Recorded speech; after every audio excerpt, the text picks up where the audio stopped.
Like, maybe you won't. Maybe you'll tell me, like, talk about All right, we're good to go. Yep. We're rocking and rolling. We're here. All right, bust out the beer. We're talking. Yeah. You want to start out with the beer? Yeah, let's start with the beer, because I offered you a beer, and you were like, I actually brought something. So show me what you brought, bro. So this is exciting. I think the first thing is we have to do the glass. Okay. Yes, I'm so excited for this, because this was actually a little bit too good of a beer to leave in a can, and I was pissed off that I was like, I should have washed some glasses. So, and you brought the glasses. I did. You're like reading my brain. This is fucking great. While we're doing this, I'm going to introduce you, Justin Crandall. Yeah. Longtime friend, guitar player on the scene. Yeah, man. Fuck, dude.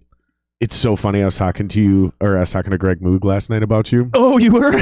Shit. on the podcast. Yeah. And I was like, he's like, I think I know him. What's his band name? And I was like, I can't remember. Yeah. And I tried to look it up on the podcast, and you don't have anything on your Instagram for your band. I don't. And I was like getting frustrated, and it's like bad podcast, so I was like, fuck it, I'll figure it out. But then today, I refused to look it up because I wanted to remember it. Yeah. And as soon as you say this fucking band name, I'm gonna be so mad at myself. But I'm willing to admit it to your face and to the world, because if they watch yesterday's and now you're on. Oh shit! You see what I'm saying? They're gonna be like, I'm admitting that shit up front, because I don't want you coming back like 2 months, be like, hey man, what the fuck, dude? Like, you couldn't even remember my band name? So no, it's totally instead cool, of me trying to pretend and be like, tell people who you are and what you do, I told them who you are and what you do. And you just couldn't remember. I just can't remember the current band name. Well, it's kind of funny to say current band name is a question mark, actually. Uh-oh. Yeah. Drama alert. No drama. No drama whatsoever. But the band that I was in before I became a question mark was Standing Alliance. Standing Alliance. I fucking knew it too. Years. I was so afraid to say Standing Alliance and then have that be somebody else's band that you didn't like. Be like, no, that's the other Justin's. With that being said, we'll have to do that guy. We'll have to do so one of my favorite breweries, the Brewing Project. Ooh. And actually, I think all three of what I brought with is the Brewing Project. Oh, dude, I'm super excited about this. This is the Pineapple Resist Milkshake IPA. Oh, fuck me. I like this. It's pretty. I like this stuff, already. Man. Yeah. Right. I try to do a good pour, Part of the love of craft beer is the entire process to it. Sure. Yeah. I can agree with that. So when you're done pouring these, I'm going to take that can and I want to show people. To make sure, like oh God, it looks so good. it's really delicious, actually. Dude, these milkshake IPAs I think are amazing. For the win. Here you go, sir. So part of the process is the art, right? Like a lot of these, for anybody that has no idea what I'm talking about, like a lot of it really is the art that goes on the can. Like, there's a lot of thought. It's usually a local artist that does something like that. Sometimes, and it looks like these guys don't have it, but sometimes they have like a hilarious or clever explanation of the beer and like how it came to be, a story. Sometimes like it's part of the whole thing, and then the pour and the glass and all of it. I wanted to make sure, like, I brought a little something. You're definitely treating me with this awesome setup today. I thought the least I can do is bring a beer to you. It's just like Wine Snobs, right? Cheers. Dude, thank you. Yeah. Cheers. It's just like Wine Snobs. There's a whole thing to it. So like, see, he's diving right into it. See, I'm sophisticated. I gave her the smell. So there's a few things you do. You do just like with wine, right? Oh. You do the pullback to see the separation. Do you know what I'm doing here? Okay. You're looking for the. Watch when I pull this back. Yeah. Do you see not the foam, but there's another layer of liquid there? That's the alcohol. Okay. Literally the alcohol. And you do this with wine. You do this with beer. Yeah. And you got to get it in the right light to see it. But there's like a thin layer of liquid right up there above the foam. The foam falls before the liquid. Here's the thing is I don't remember what the fuck that means. I just know you're supposed to do it if you want to look like you know what you're talking about. I was waiting for like the big reveal. Yeah, no, there is something to it. Do it again. Because I was like amazed. So now every time, and it is easier to see when it's a little farther down, but you're supposed to do it right away. Yeah, so you like tip it, and then you just kind of like watch, and you'll see a little. Incredible. It's a real thing, and it comes from wine, and they're doing something to see the quality of the alcohol integration or the alcohol level. I think that's what it is too. Like a lot of alcohol, it takes longer, or maybe it drops faster. I don't fucking remember. Yeah, but then it's the whole thing. It's the smelling of it, and then like, at least you didn't do this, and neither did I. Where you go like this? Hold on. Are you I fucking hate these guys. Hold on. Are you gonna do this? Hold on. So I did the sniff. Yep. So okay. So you do the sniff. You do the thing. You do this thing. This is how they do it in wine glasses. This is one of the reasons they do the slow spin. Sure. I don't know why they do this thing. Yeah. I don't know what that does to wine. I don't quite understand that either. Maybe puts oxygen in it or something. But I know that they do this one to look at that alcohol separation on the brim, and then there's the smell. That's great. I smell pineapples. Oh yeah. I smell regret and depression. Regret and depression. And a lot of infidelity. In a few cans, there could potentially be that. And I taste pineapple, grapefruit, and broken hearts. Well played. I think. I mean, you said pineapple is in the name, so I cheated with that one. Maybe the next one that we drink, because I brought a couple for us to taste. Because why not? You know. So good. Oh, this is what I was saying. This is the one I hate, and wine drinkers do this. Okay. Some beer drinkers, they go. What's that? Oh, like the really dramatic sip, and they're like, "Hey, pay attention to me. I'm drinking right now, and you need." And then they mouthwash with it. Well. You do that. Fuck those guys. Yeah. My favorite thing is like that, the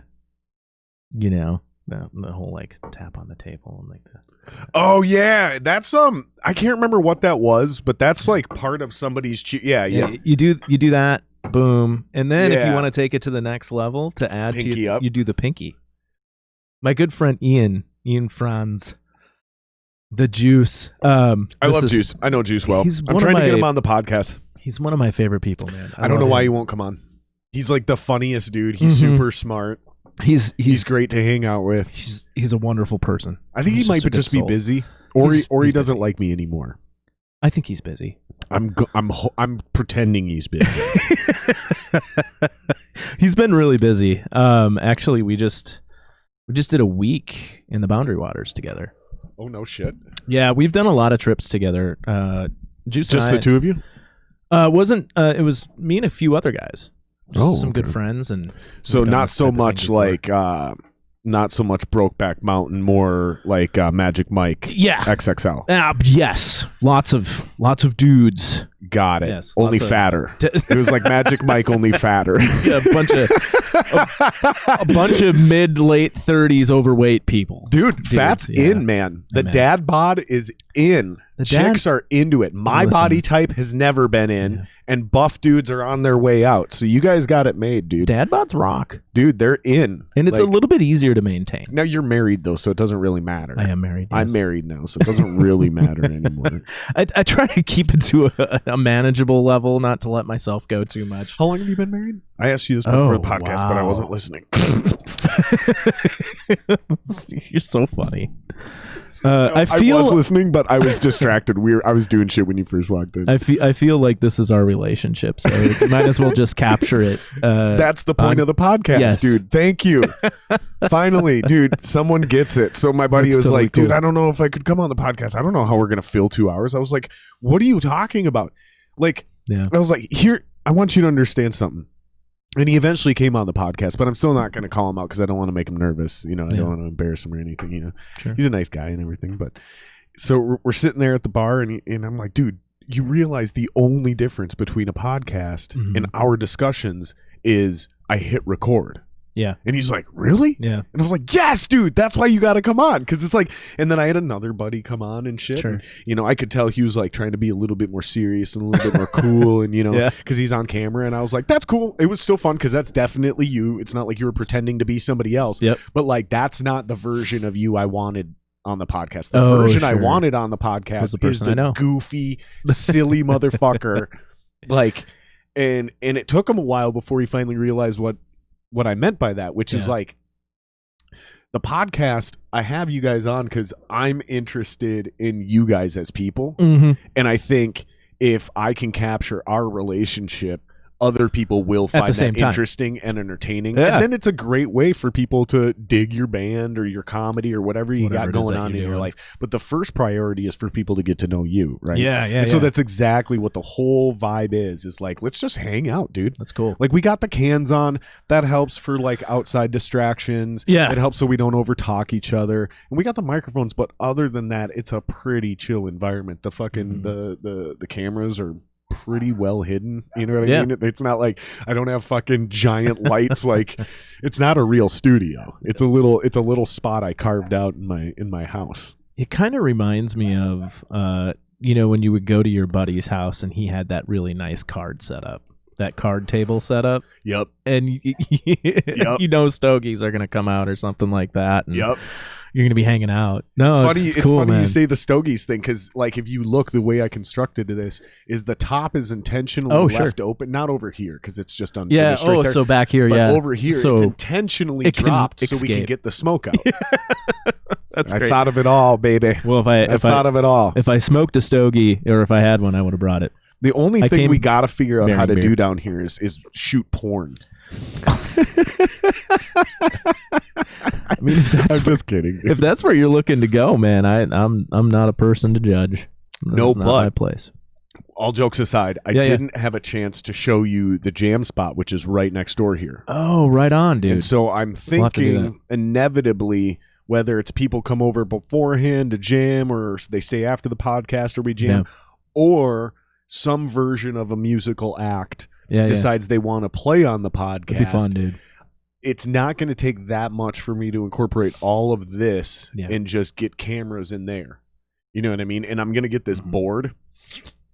I'm going to get this board. It's a 20 XLR input board with legit preamps. And I'm like, with 20, I can do everything. I can leave the podcast permanently hooked up. I can have that permanently hooked up. I can do whatever the fuck I want at that point.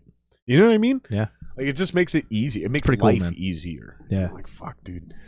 It's great. But, we're here for now. So. A step at a time. Yeah, exactly. Exactly. But I know it's inevitable. It's in the back of my head. Somebody's going to bring it up. And it's like, that's just how my brain works, dude. Is I'm always like, okay, we're doing this. Whether we're interested in doing anything different right now. Who knows? What could we do? What could we do? What are the options on the table? So if we do decide we want to do something in the future, at least we have thought about this before. It's been thrown on the table, and we're not like, oh, fuck, man. No one's ever thought of that. How would we do that? It's like, well, I already thought of that, and here's how we would do it, and here's what we need, and blah, blah, blah, blah, blah. Right on. Yeah, and we just start making our moves, baby. That's great, man. That's great. So why is Standing Lions possibly, is it you that's a question mark or the band that's a question mark? Oh, it's me. Yeah, I'm no longer with the project. Why? I think for me, it's a complex situation in the fact of like when you know your time is there, right? And I think for me, like, that's the biggest piece is I just kind of knew it was my time, What does that mean?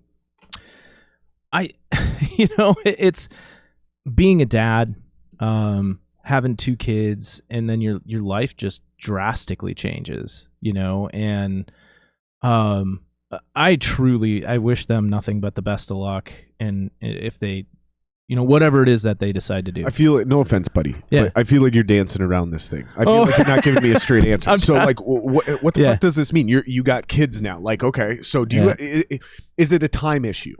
Like, is it because you have a really good job? No. And you can't dedicate enough time to music and your family without sacrificing your family or your job? No, because that's usually what it is. That's why I asked that question, because that's usually what it is. So are you just not feeling it anymore? I wasn't feeling it anymore.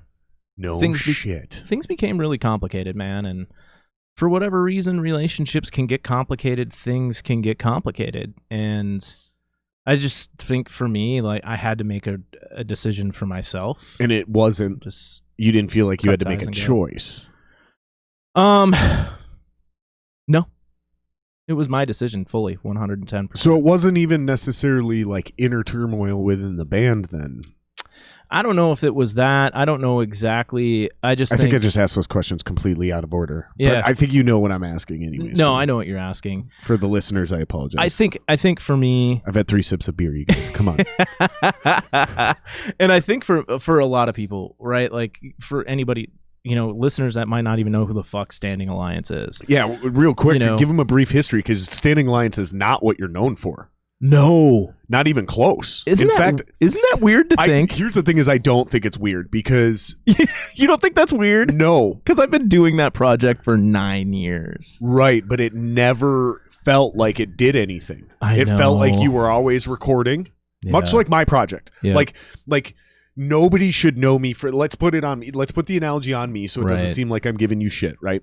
No, it's okay. Nobody should know me for this current project, even though I've been working on it for 5 years.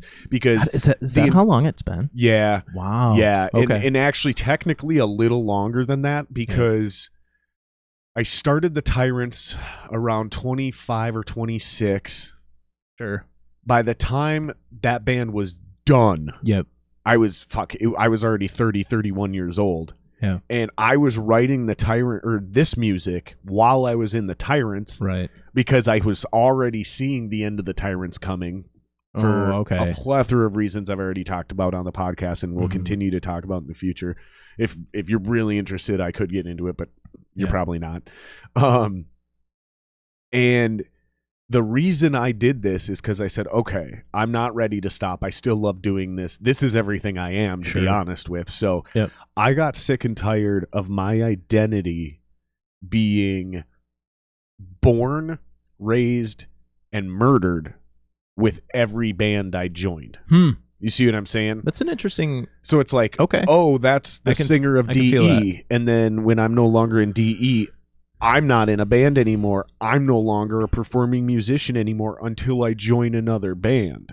Yeah. See what I'm saying? So I'm like, fuck, dude, I got to do something. So I got to have my shit going, even if it's not good, right? Yeah. Like, I need to have my deal running.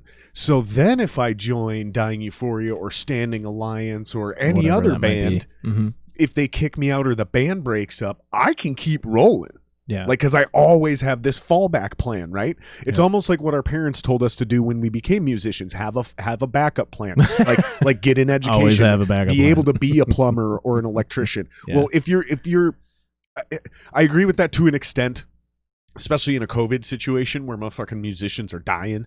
Man, literally they're starving to death and shit. Can we pause for really quick? I just want to recognize that and be like, I just want to send my warm thoughts, dude, for real, and good vibes out to all those people. Yeah, shout out to you guys, man. And it's not just the musicians; it's the sound guys, it's the sound guys, the sound guys, the techs, the roadies. Some of these people have been the best at their job for 20 years and didn't need any other life skills, and it was preposterous. And then the government came in and shut down the industry, and they don't get a job, and they've been working. Now, you might be able to ethically try to say some shit like, well, they should have been paying taxes. They should have been doing this. They should have. Fine. But that's in the past. These people are now literally starving to death. Like, they've already been evicted. A lot of them, because they're musicians, they ended up musicians. Why? Because we're fucked up. And our families are fucked up. A lot of us don't even have families, right? So it's like, a lot of these people don't even have somebody to move in with. They're like, fucking move back in with your parents. Call your brother. Not everybody has their parents alive. Not everybody has a fucking brother, dude. Right. Like, you know what I mean? There's so many people desperately struggling for that. So now the bona fide backup plan, being able to be a plumber or an electrician or an accountant, that seems even smarter now. However, you still have to be able to get that job, and a lot of those jobs have also been laid off, right? Right.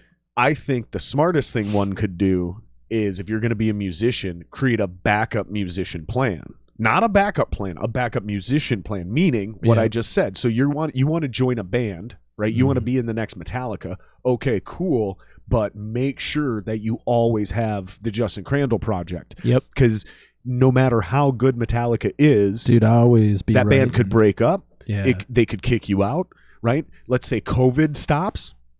and your metaphorical Metallica isn't doing anything during COVID. Yep. And you're losing your fucking mind. Maybe it's not even about money. Going crazy. And you're going, what the fuck am I going to do? Yep. And you're under restrictions with Metallica. You can't just go do whatever you want online because you represent Metallica. Wow. However, if you have your own brand and backup plan and your own side project, you can do those corny live streams. You can do solo acoustic shit because it's your own deal and they don't fucking own it. You're still your own boss. You got it. See what I'm saying? So I started that theory to answer your question extremely long-windedly, and I apologize. It's okay.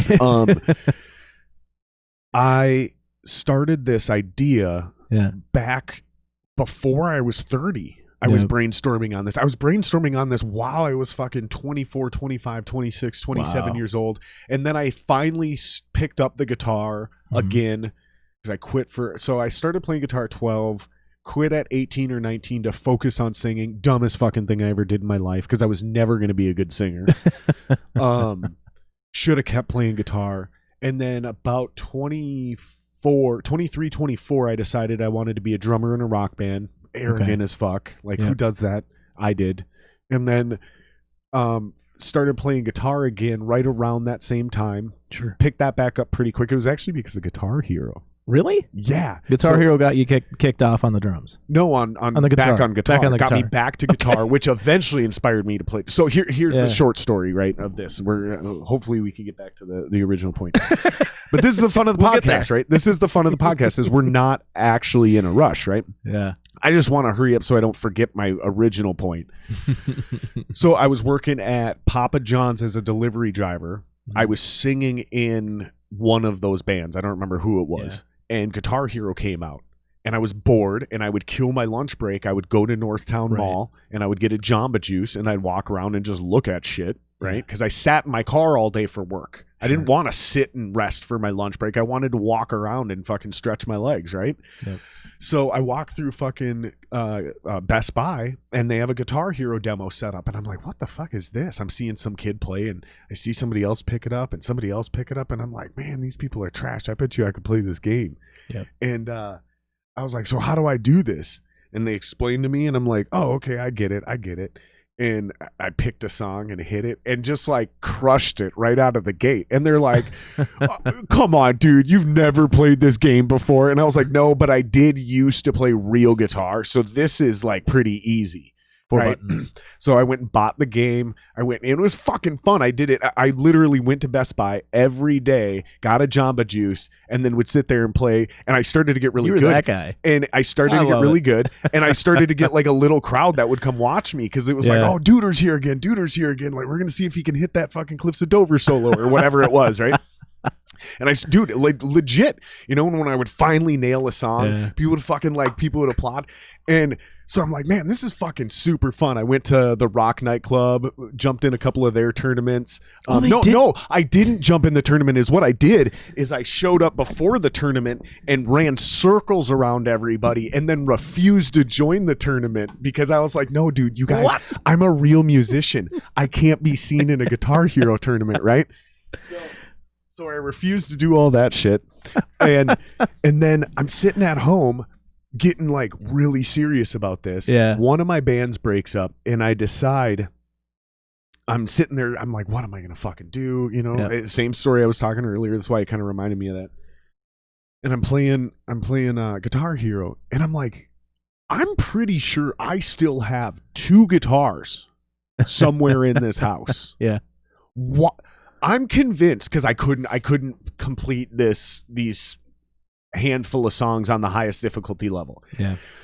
And all of a sudden it dawned on me and I'm like, dude, this is officially harder than playing real guitar because I remember being able to play this song perfectly on real guitar. And then it hit me. Why am I putting in this much time, work, and energy into fake guitar when I'm pretty sure? And so I got up, sure as shit, I found my acoustic guitar and I found my old electric guitar. Huh. And I just was like, fuck it, dude. That was it. Like, and I started playing guitar again. That's great. And then I borrowed a bass from somebody, an old buddy, and I auditioned for Dying Euphoria. Okay. So I was already back to playing guitar before I joined Dying Euphoria, but I was terrible. terrible because I hadn't played for 6 years or something. 6 years, yeah, whatever the fuck it was, 4 or 5 years. And I also didn't get back into it seriously. I just started tinkering with it again, and I quit playing Guitar Hero. Yeah. Like that was I'd play it with groups of people for the social aspect, and it was cool to play along with a song instead of playing solo guitar in your bedroom. Yeah. There's still that like joy, I guess you could call that, for sure. Especially when they did come out with the other instruments. Now that was the next thing is like then I'd play the rock band. They came out with the rock band and had the drum set, and I was like, okay, this is fucking cool too. Now they're getting close, right? Yeah. And then I was in Dying Euphoria, and I decided I want to play drums in a rock band. And I started doing that. And then when that band, I was like, fuck, I did it again, though. It's like, fuck, dude, what am I going to do? So then I just decided at that point, I'm like, we gotta get serious about writing music again, like writing the songs again. Yeah. And then I picked the guitar back up. And it took me... Probably I started writing this album I'm still working on, which I quit writing for this album 2-3 years ago because the song the my parts are done, right? Oh, like I might add or tweak a part. Yeah, but like I don't want to do everything myself. Right. It's like I'm doing the guitars and the drums now. Other people need to have shit to do. Otherwise, you can do bass guitar and sing. Yeah, and I got a lead guitar player, and I got a real singer. Montoya's going to sing for it. That's great. I'll play you one of the demos before you leave. Right on. If you haven't heard it already, you probably already heard it. But long story short, it was like that Guitar Hero game inspired me to get back into playing real guitar. And I've been working on this now for 5 years, and no one knows me for this project. Yeah. People know me as one of two things. Very few people know me as both. Some people don't even know I ever sang because they only saw me and knew me as a drummer in a rock band. And then there's other people who never saw that part, that 2-year, 3-year, 4-year run, right, where I was playing drums in the Tyrants. There's entire groups of our scene that never came to one of those shows, and they still don't know that I play drums. So to me, it's not super crazy that you're not known for Standing Alliance, because even though that project was going for 9 years, you had other bands that maybe they were only around for a year, but there's more stuff done. Yeah, you shot out of a can and you were opening up for national acts. It was like, fuck, exactly, and I can't even remember the name of those bands either. Frontline Massacre, that was one. Frontline Massacre. You said front, and I was like, that's what it was. God love that band. Ugh. Still one of the coolest band names I've ever heard in my life. Yeah. Frontline Massacre, Death Row Martyr was pretty dope. There's a lot of silly ones out there that I love. Sumerian was another one I played in. I believe that was after Frontline, in between Death Row. Now, you're also best friends with Brian, the former owner of The Rock. Yeah, I love that dude. He's a great guy. Really nice friend. Is that how you got your foot in the door in the scene? So I played in a rock band called Liquid Blue, and I grew up... When was this? This was high school, like 2001 to 2006, 2007. Okay. And so I went to... you're what, like 32? You're 30? Right now? Yeah. I'm 38. You're 38? I am. I just turned 38 this year. Then you're totally lying about your days of high school, because you... I graduated 2001. Okay. I'm old. Right. So if you're in the band in high school, then you're 97 to 91. Oh, sorry. It was towards the tail end. So lying son of a bitch. Sorry. I'm just kidding. No, you were stating how I don't do good existed. With time frames. So you probably started it your senior year about 2001. You got it. And then that band ran till about 2006. You nailed it. I'm just fucking with you. Yeah. I'm just having fun here. Okay. So you were in that band for a while. Yeah, and that's where... what was it called? Thin Blue Line? Liquid Blue. Oh, I'm sorry. Dude, I thought you said Blue Lives Matter. Jeez. No. Liquid Blue. That's what and that's where it all started, man. We were playing pulp. I went to St. Francis High School, and we were, St. Francis is 20... So do you know John Diley and Jeremy Blake from high school? Absolutely. So you went to high school with Jeremy Blake, all of them. John Diley, all those cats. Yeah, Jeremy's older than me, and he was playing. What about John Diley? I don't, because he's the singer in the Tyrants. I did not know that. Yeah. And you would have known if you would have ever come to one of our shows. Was he the same grade as Jeremy Blake? I don't know. But they know each other from high school. Okay. So like Kyle Skolquist, do you know Kyle Skolquist? Yeah. Okay, so those two were in the band, and I think your band? We're in their band. Oh, okay. And I believe I was a year or two behind Jeremy and Kyle. And I was a jock in high school, dude. Did you see were you there when they did that fucking performance in front of the football field? Yeah, on the trailer. And they would so in high school, man, I was a jock. I played hockey for 13 years. I actually did not pick up a guitar until I was 17, 18 years old. Holy shit. Yeah. See, I was also a jock. Mm-hmm. I dropped out of sports freshman year of high school for the dumbest reasons. Okay. Like parents didn't have present parents. I had parents, but they weren't present. Right. So I made all my own decisions.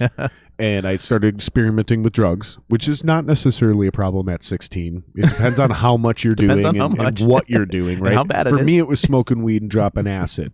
Not the worst thing to be doing at 16. The worst thing I did want to do, though, is I decided I didn't want to go to football practice anymore. I couldn't be a football player anymore. And I would rather smoke weed, do shrooms, do acid, play guitar, and hang out with my buddies because I was going to be a rock star anyways. Oh, okay. And if I would have been my own parent, I'd have been like, dude, there is no choice. You do both. Like, this is the point. Yep. Is like all that shit you think you want to do. Sure. And you're like, oh, fuck college, fuck football. It's like, no, dude, that's how you get all the connections to do all this. Like, you want to be a musician. I would agree. You want to be any of these things. You want to expand your mind. You want to fucking party. You want to have fun. Go to college. Go to college. Like, go to college and figure out a way to get there for free, which is you're an awesome baseball player and a very good football player. Yep. Go to college, keep playing. But I didn't have present parents. They just let me make my own decisions. And I bullshitted my mom. My mom got so fucking mad because she had just bought me this $140 pair of Nike cleats. And so I made up some shit that some 300-pound linebacker, which doesn't exist, right? But my mom doesn't know that. She just knows linebackers hurt people, and 300 pounds sounds like a lot. So I said some 300-pound linebacker came whipping around the corner and hit me. And I was like, I got hit by that guy, and I was like, that's it, I'm done. I can't compete at this level, which was not true. Yep. I went and tried out for the fucking football team, and I was like 2 days into tryouts, and I was having issues with my smoking. Yep. And I was like, dude, I can't keep going today. My lungs were burning. And he's like, so how long you been smoking? He just busted me out. And I was like, how'd you know? And he's like, I know. And I was like, dude, I gotta either quit or I gotta get used to this. He's like, dude, you're just out of shape. Like, you should quit. He's like, you should quit. But he's like, half these kids smoke. Yeah. You're just not in shape. How long has it been since you played football? I'm like, 3 years. And I'm like, dude, and seriously, I don't want to know if I want to go through all this because I'm probably not even going to make the team. Like, am I even going to make the team? Do I even have a shot? And he goes, dude, you're definitely making the team. Yeah. And I was like, still. And it was like, oh my fucking God, dude, how stupid can you be, bro? Like, you just got told you're making the varsity football team as a freshman. Yeah. Like, what are you talking about, dude? Like, you're there. Do it. Yeah. Oh my God, I was so stupid. But I was a huge jock. Huge jock my whole life. But I did start playing guitar literally at 12 or 13 years old. Oh, good for you. That was the difference. But by, again, 19, I had already quit. Yeah. So I had quit playing guitar and was singing in a band when you're basically picking it up and getting. But you must have learned quick, dude. Yeah, that's late and you're good. It was late in the game, man. But I think I had also like a really traumatic life experience that kind of forced me to have to make a decision. Like, I didn't in that moment. When like an injury. What do you mean? Yeah, I broke my back. What? Yeah, dude. So it's funny. Actually. So when I used to do like the senior prom and like the football and all that stuff, and I would watch Jeremy Blake's band and Kyle Skolquist's band, and I was like, that's really cool that they did that. And were you super into music already? You know what? I think, or did you just listen to music? I just love music. I mean, being an athlete, I think music energizes you and gives you a certain something to keep going and to push push past the fray, in my opinion. Yeah, there is something weird how those two things, sports and music, are connected. Yeah, there's not in like psychologically something awesome there. Yeah, and it's something more that we do as musicians for athletes. It's not a relationship like comedy and music where it's like they're almost the same thing, right? They're just executed differently. They're different, but they're kind of the same thing, right? You're either telling stories or setting people up for an unexpected punchline, whatever. The adrenaline, all of it, man. Right, the performance, the unified laughter, the unified cheers, all that kind of cool shit, right? There's not a lot of those correlations between that and sports. There is correlations between like the drive and what pushes a musician and maybe how we train for the road and how we take care of our bodies and the physical discipline. And that's exactly.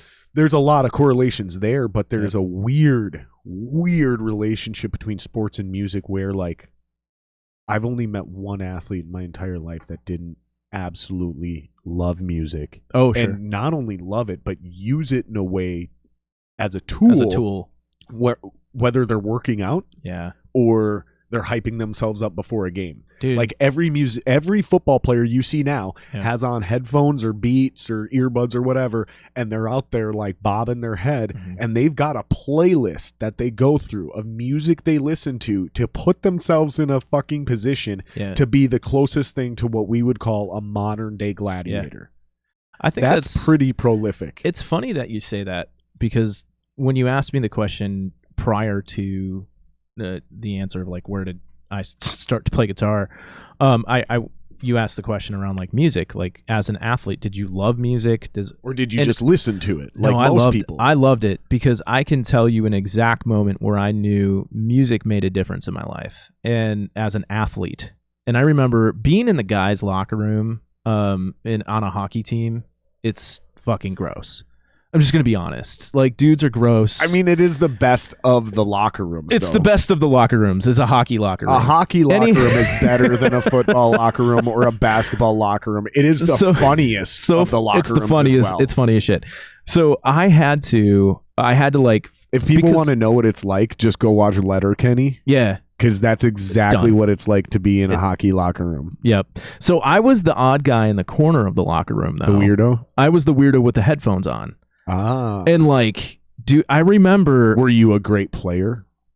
You were a huge jock. We've already established that. I mean, but don't be fucking humble. Like, because here's the thing: is like we're talking about little league sports, right? Well, like, this is high school. Yeah. Still same thing. It's fucking high school, right? Yeah. It's not college. It's not even D3 college. It's still fucking high school. And we weren't going to like high end prep schools. We weren't playing at Eden Prairie, or were you? Probably. No, I don't think we were. I wasn't. I think we would have established that somewhere in our friendship if one of us would have played at Eden Prairie fucking football, right? No, or even a hockey team, but nowhere near that kind of money. But it's still little league, and the point is like, if you were awesome, that's not bragging, because just because you were awesome at high school sports does not mean you were ever going to be awesome at anything higher than that. A lot of us peaked in high school as far as athletically, right? And that's the thing. That's what I'm getting at. Is I was awesome at most sports, not every asset of every sport. Like, I was one of the best baseball players on my team, except I couldn't fucking hit. I'll answer the question this way. I was a badass. Okay. I was left defense. So when you say you were the weirdo, and this is why I asked this, so when you say you're the weirdo in the corner, listening to music, it wasn't as though you were forced there because you were an outcast. Oh, it was because I wanted to be. You still were part of the team. You still had the camaraderie. They just knew. Right. They were like, Justin's getting ready. Yep. Leave him alone. Yep. I was very similar. I've seen an Emmett Smith documentary about what he did before a game, and I was just really inspired by it. Dude. And like, I was always dominating in practice. Right. But for some reason, when it translated to the game, I was just average, if that. Yeah. I watched this documentary and I did his routine and had my first blowout game, and then the next game I killed it, and this is football, and then I killed the next game, and then all of a sudden I was awesome, like just like this overnight. I was great. There's something to be said about structure, and it was getting yourself in the right mindset.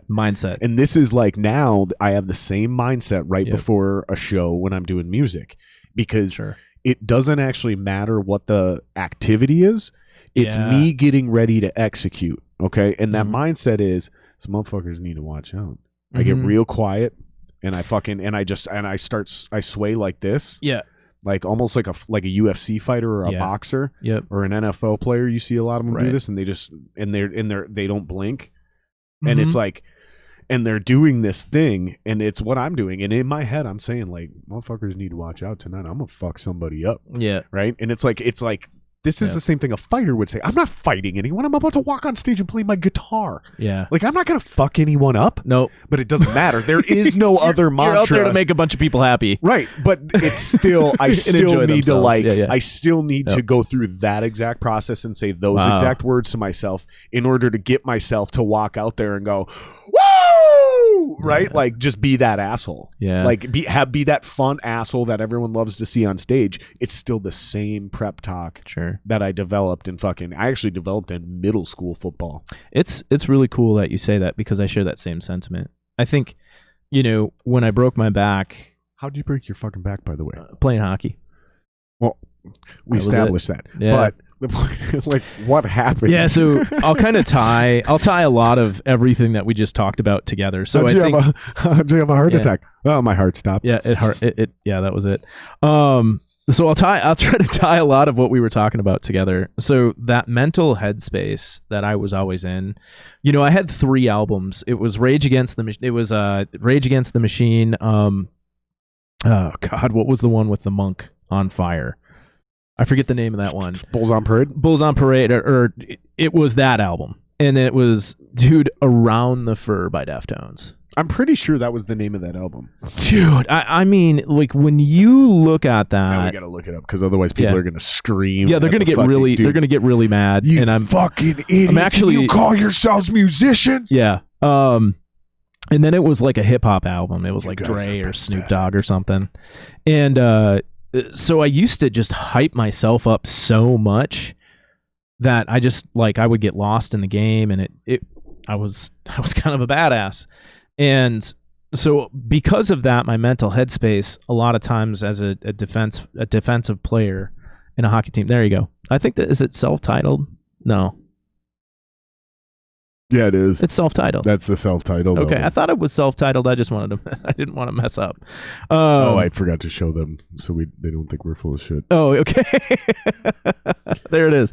Yeah, so I would use those albums to really just get me in line mentally. Well, I became really good at that, and then my junior, I just flicked everyone out. I was like, hey, did you? That's great. Well, we're having this very serious discussion. So my junior year of high school, I'm playing senior. I'm on the varsity team now, and the game before I played St. Louis Park, or no, it was Spring Lake Park. We played them. It was a home game. We played them. I took a guy into the corner and I hit him really hard, and I broke his leg. I didn't. It wasn't. The enforcer came out and came after you. It wasn't intentional. I promise you this. Are you even allowed to check in high school hockey? Hell yeah. But you're still wearing face masks. That's what it is. Yeah. So a couple weeks go by, and now we got to play them at their hometown, and they had my number. They remembered my number, and I remember it very vividly, like yesterday. But I was standing there. The whistle blows. I'm standing. Actually, this table's pretty cool because you can emulate a hockey rink pretty quickly. Yeah. So you imagine these are the player boards right here. Yeah. Blue line or red line, blue line. I was standing right here, which was the home team. My team was right here. The whistle blows. I have the puck on me. It's clearly the gameplay is over. This dude skates cross ice and sprints at me and hits me front and literally bends me over like a bridge. Oh my God. And my legs, dude, at that point in time, I could squat 350 to 400 pounds. And my legs held. They just locked in place. He bent me over like a bridge and popped up. I hit the ice and I crawled. Dude, when I say this, like, I literally crawled down the boards, and the dude skated by me. He's like, how you like that one, motherfucker? You know?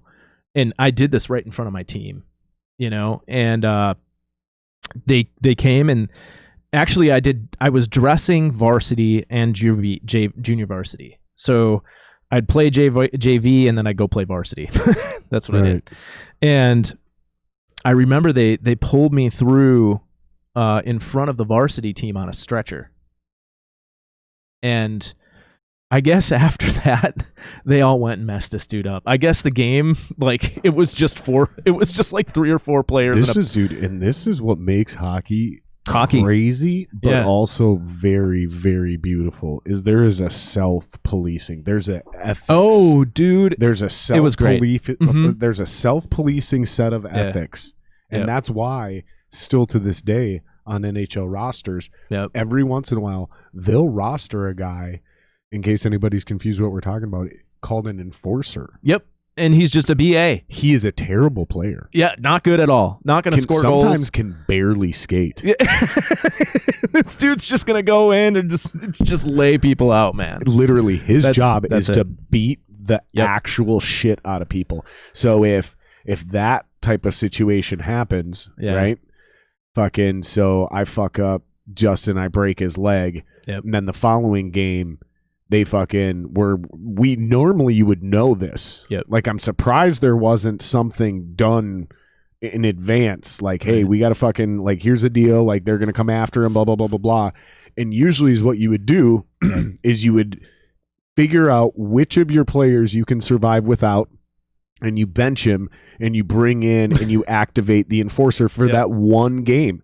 And he'll show up on the opening fucking face-off. And his job is to literally skate around before puck drop and go, hey, no retaliation or I fuck all of you up. Yep, you're all good. And this dude is usually twice the size of the other people. Yes, very scary individual. Like, we're not exaggerating this for people that don't watch hockey and don't understand what we're talking about. This is extremely real. I'm not even exaggerating this. Right. Literally, the words I've said are exact. They are. I'm not. It's, dude, because I got a couple people every once in a while that watch this from out of the country. Some Europeans and shit, and they're big on hockey over there too, so they can relate to this one, like, because the hockey's huge over there. And they're gonna be like, yeah, mate, yep, that's fucking that's true, because that's exactly what goes on, dude. And it's a beautiful thing. I wouldn't, the thing it's also about extremely terrifying when you're actually on the ice. Yes, it's fast, it's scary. And the bigger you get, the faster you get, the harder you hit. It's just that simple. Yep. And everything's moving so fast. Yep. So I'm just really thankful, man. People don't understand. Yeah. You see it on TV, it looks slow. No. It's not slow. It's not slow. It's funny. I remember, so actually, like, I had an opportunity to sue this guy who hit me and broke my back. But you can't. You can't. I didn't. Oh, shit. God damn it. You'd think I'd learn. What's that? Are you getting a phone call right now? Yeah. That's really funny. Hi, 952-968, whatever you are. But they can't hear that. That's okay. Because I don't have it shared through. No, I just don't have it shared through. But somehow I connected my phone to my computer. Yeah. So when you call me, whether that phone is off or not, it will ring on my computer. And I still don't know how to turn it off without disabling it permanently. Because it's great when I have real phone calls, and I've done meetings where I patch it through to this system. Right. So and you can just I'll be sitting here having an in-depth phone call, and I'll be fantastic. on this setup with these headphones and this mic, and people are like, "Damn, Jared, your fucking phone sounds nice." Yeah. And I'm like, "I'm not on my phone. I'm in my studio." And they're like, "What does that mean?" And I'm like, "Never mind. Let's move on." Yeah. Pay no bother. It'll be a 45-minute discussion for me to try to describe to you how I sound like this right now. That's funny. And then I got 2 hands. I can do shit. I'm not fucking yelling into a speakerphone. You know what I'm talking? When you're on a speakerphone, you're like, you set it down because you're doing shit. You're like, "Yeah, man." That's funny. You know what I'm talking about, because everyone does it. Everybody does it. Yeah, absolutely. So so you break your fucking back. Yeah. And so I can't walk. You get carted out in front of the varsity team. Yep. And then I miss the tail end of my junior year of school. I couldn't walk for 6 months. Wow. Yeah. And I was like trying to figure out that's fucking so heavy, bro. What to do with my time. Jesus Christ. Sorry. No. I'm just thinking about it. It's like, fuck. You're a teenager. You're in high school. All of it. But luckily, I had some really cool friends too, though. Yeah. Like that would come and play. N64 was big at that time. Yeah, Mario Kart. So you play Mario Kart and Perfect GoldenEye. GoldenEye, Perfect Dark, all that stuff. I can't tell you the amount of times that I watched Dazed and Confused. My sister, God bless her heart, she was there for me every single day, making me mac and cheese or doing whatever. So I just decided, man, I was like, well, what should I do? Like, what do I do with my time? Well, my stepdad had this 1979 Harmony 6-string electric guitar, and it was just a pile of crap, dude. I mean, it was the worst. Like, it barely stayed in tune. You know how you play a song on a really crappy guitar, and maybe you can get half a song out of it, and then it just falls out. Yep. That's what I had. And then he had this PA system, and so I get this PA system that I turn into How are you feeling, by the way? Are you cold? Are you warm? Oh, I'm feeling great. You're good? I'm feeling great, yeah. Okay. So I turn the fan on for the smoke, but if it gets chilly, I can turn the heater on. The fireplace actually works. Once again, well taken care of. Dude, the fireplace actually works. You bro. provide the fireplace and the ambiance. I give you the beer. ambiance. I bring you beer. Oh, speaking of, I got another one. Speaking of, I suppose. So I guess to finish this, that's what I did. I had a makeshift amp. It was a PA system that I turned into some crappy speakers that I turned into a guitar amplifier. I found a way. I had somebody go purchase like some like death metal. Do you remember like the BC Rich? What was the pod? No, it was like the pedal. It was the pod. Oh yeah, the death metal. Yeah, the death. It was the grunge. Do you remember the grunge pedal? It was just this. Are you talking about the Boss ones or the Ibanez ones? Not the Boss ones. You're talking about those Ibanez pedals. It was aren't by you? a Dodd. Remember Dodd? Yeah, ADOD. Yeah. Yeah. It was just some crazy crappy pedal. Yeah. It was the grunge one, and I learned first 2 songs I ever learned on guitar. You ready for it? Can I guess? Yes. Why don't you guess? While I get a beer. Okay. Let me. I'm usually pretty good at this. Mm-hmm. All right. I'm probably going to get these wrong. But I think it might catch you off guard, but that's okay. Well, it's the grunge pedal. I kind of gave that away, didn't I? So you picked that pedal. I did. You had a choice. I did have a choice. And that was the pedal you picked. So I'm going to guess first song was a Nirvana song. Shit. Called me out. And it was Nirvana. What song was it, though? I'm going to guess. Curiously. It was either Smells Like Teen Spirit or... Sold at Smells Like Teen Spirit. That is it? Yep. Okay. Sold. And your second song you learned was probably actually a Metallica song. No. Oh, it wasn't. Okay. I was going to guess it was a Metallica song off of Load or Reload. Yeah. But no. Okay. If it wasn't them, then it would have been... Oh, keep in mind, this is like 97, 98. Yeah, I'm trying to factor that in. Okay, so I nailed the first one, though. You did. I nailed the first one. Yeah, good call on the pedal, man. All right. So that was very intentional. But I don't think that pedal actually matters for the second song. No. The second song makes no damn sense. Right. That and I knew. Oh wait, what am I doing? That's not the same beer. So okay, what is this one before I finish my second guess? Another brewing project. This is the Galactic Conquest. This is a same brewery. Where did they brew? I know it's Minneapolis. I know it's local, but where does it say? I don't remember. Here, I'm probably failing. Or you could give me. Then or is this Wisconsin? I don't remember. I thought the brewing project was out of... Now I'm failing at life. I'm going to be judged by musicians and beer connoisseurs throughout the world. Well, it's their fault. They don't fucking stay on here. Oh, here it is. Yeah, you're correct, though. It's Wisconsin, Eau Claire. Eau Claire. That's barely Wisconsin, you fucks. Okay. Yeah, I love this brewery, man. Fucking Eau Claire. That's like Hudson. Dude, that's a 4-minute difference. Fuck off. It's too easy. Dude, come on. That's too easy to fuck up. That's hilarious. That's too easy. It's not like you're brewing fireworks over there where they're illegal in that 4-mile difference, like suddenly, it's like, fuck, dude. You're brewing beer. Everyone can do it. Everybody can do it. Yeah. You are doing well, though. I will give you guys some compliments. And so what is this one? This is going to be the Galactic Conquest. This is a Citra, Sabro, and Amarillo blend. Yep. Oh, here. So we're doing the whole thing. We're going to do the whole thing. Yep. So you do it however you want. There is no order to do this. I just got to remember to do everything. I do. Are we doing this though? Does that ruin the beer? I don't fucking know. Okay. I do always smell though. Like I'm not trying to do a bit here. Yeah. Like I really do always smell the beer. Yep. For sure. Because that really is part of it. And it's not about being a snob. It's literally part of the appreciation. Because it's almost like art. Like that's the cool thing about craft beer. I would agree. It's almost like art. Yeah. Because they're so unique. And like you could go buy this same thing a year from now and it doesn't taste exactly the same. No. Because one of the hops isn't available anymore. So they had to substitute it with something else. So it's extremely close. Maybe it's better. Yep. Maybe it's not as good. And a lot of these guys do limited runs.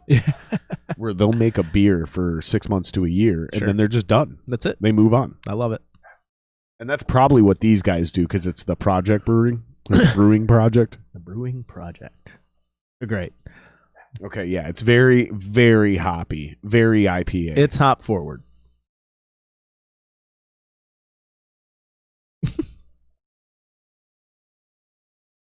Yeah, that's legit, dude. Isn't it good? That's a nice, strong IPA. Yeah. Did you know? Tasty. Here's the irony. IPAs are pretty much the most popular, especially for entry-level craft brew drinkers. Sure. IPAs are the easiest brew to make. Isn't that weird? Strange. Guess what the hardest one to make is? I would probably go with like a sour. Nope. No? Not even close. Okay. It's a fucking light beer, like a lager, like a serious? shitty light beer. Yep. Hands down. So Coors Light is pretty challenging. I mean, maybe not Coors Light specifically, but that style, yes. But a style that... Yep. Maybe not Coors. Well, because it's a big factory brew. I have no idea. Like they've had it for years. Yeah, and it's like they do a whole other thing. They barely even use real ingredients to get that consistency. Yeah, you know, like when you open a Coors, it always tastes the same. Always tastes the same. That's when the mountains are blue, my dude. That's their point.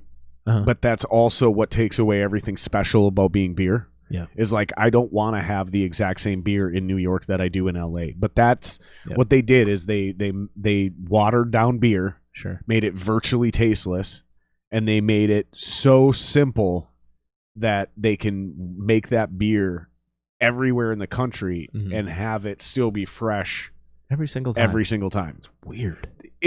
I respect what they did because if it wasn't for them doing that, like I don't know. But either way, point being is like there's a craft, man, and I'll respect it all day long. Point being is the style beer, that light beer, that light lager is easily the hardest beer to do correctly. Like it's really easy to make a bad lager. It's actually pretty hard to make a bad IPA. You have to really you have to try hard to mess that up. Yeah. or just like or be so crazy that you're just like out of control with the ingredients you're throwing in there and you fuck up the balance. But even then it's still probably going to be drinkable. Yeah, man. You know what I mean? Like yeah. And then all the other beers, the stouts, the porters, all that's in the middle. So it's like hardest is the lager's easiest IPA, and then everything else is disputable where it ranks in between. That's all there. My favorite thing I ever brewed was a double chocolate milk stout with serrano peppers in it. That sounds delicious. I called it my Mexican hot chocolate. Okay. It was fucking delicious because it actually tastes like chocolate. And then I gave you a sip of this before we started the podcast. That was really good. That barely has any spice or bite to it. Mine had a lot of backburn, almost like you were taking a whiskey shot. So like you take a sip of this delicious fucking chocolate front forward beer with a lot of unfermentable lactose. Yep. So it wouldn't get you like even if you're lactose intolerant, it wouldn't fuck you up. I don't really understand the difference, but it just adds a really milky froth to the beer and even a milky taste. And so you take it and it was just like fucking so good. There's on the chocolate front forward, and then you swallow it and you go and your throat would be burning and you're like, what the fuck, that's so good. And I just couldn't stop drinking it, dude. It was amazing. There's something to be said about a good stout. I have to get back into beer brewing. Do it, man. We were talking about it before the podcast. I've been talking about it for the last week or two, and it's like, especially during the winter now, might as well. It's like, what the fuck else are you gonna do during the winter in Minnesota? Can't do much. Unless you're a snowboarder. I should buy a snowmobile. Do it. They're dangerous. They are dangerous. You know how many fucking people I know have catastrophic injuries from snowmobiling? Too many. Which in any other field, I'd be like, who gives a fuck? But in my field of being a multi-instrument musician, any broken bone isn't worth it. A broken finger, no more drumming for 6 weeks. Yeah, that's crazy to think about, man. A broken finger on the left hand, no more playing guitar for 6 to 8 weeks. Yeah.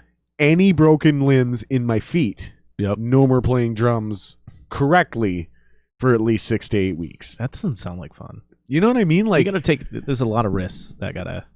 Yeah, bro. It's just like you gotta. You're thinking about that all the time, aren't you? Yep. Literally. Yeah. Literally. I don't know how I have all my fingers and toes. Yep. No major injuries, no major concussions. Oh man. I'm like, because I only started thinking like this the last 5 years, 10 years. Really? Yeah, dude. Yeah, I've been thinking like that since I broke my damn back. I bet that was it for me, man. Dude. I bet that was it. I bet.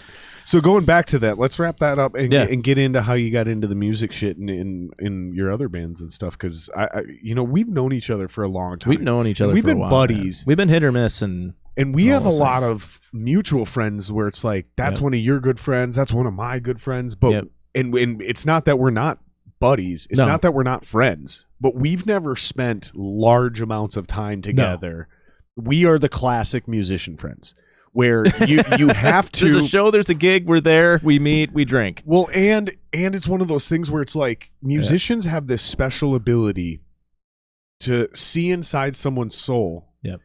Quickly judge whether they're worth fucking with. Yep. I would agree. Because we only have short periods of time to hang out with each other. Yep. And then we could go months before we see each other again. Yeah. And we don't have time when we see each other to get reacquainted. Yeah. This is a musician thing. I don't know if comics work like this. I'm pretty sure football players don't work like this. Any other industry that I know of. Maybe comics. Where I can see you for 6 months and the most we say is, what you been up to? Like, dude, I don't have time to listen to what you've been up to actually in detail. Like, same thing with the family. Like, I'll go, how's the kids?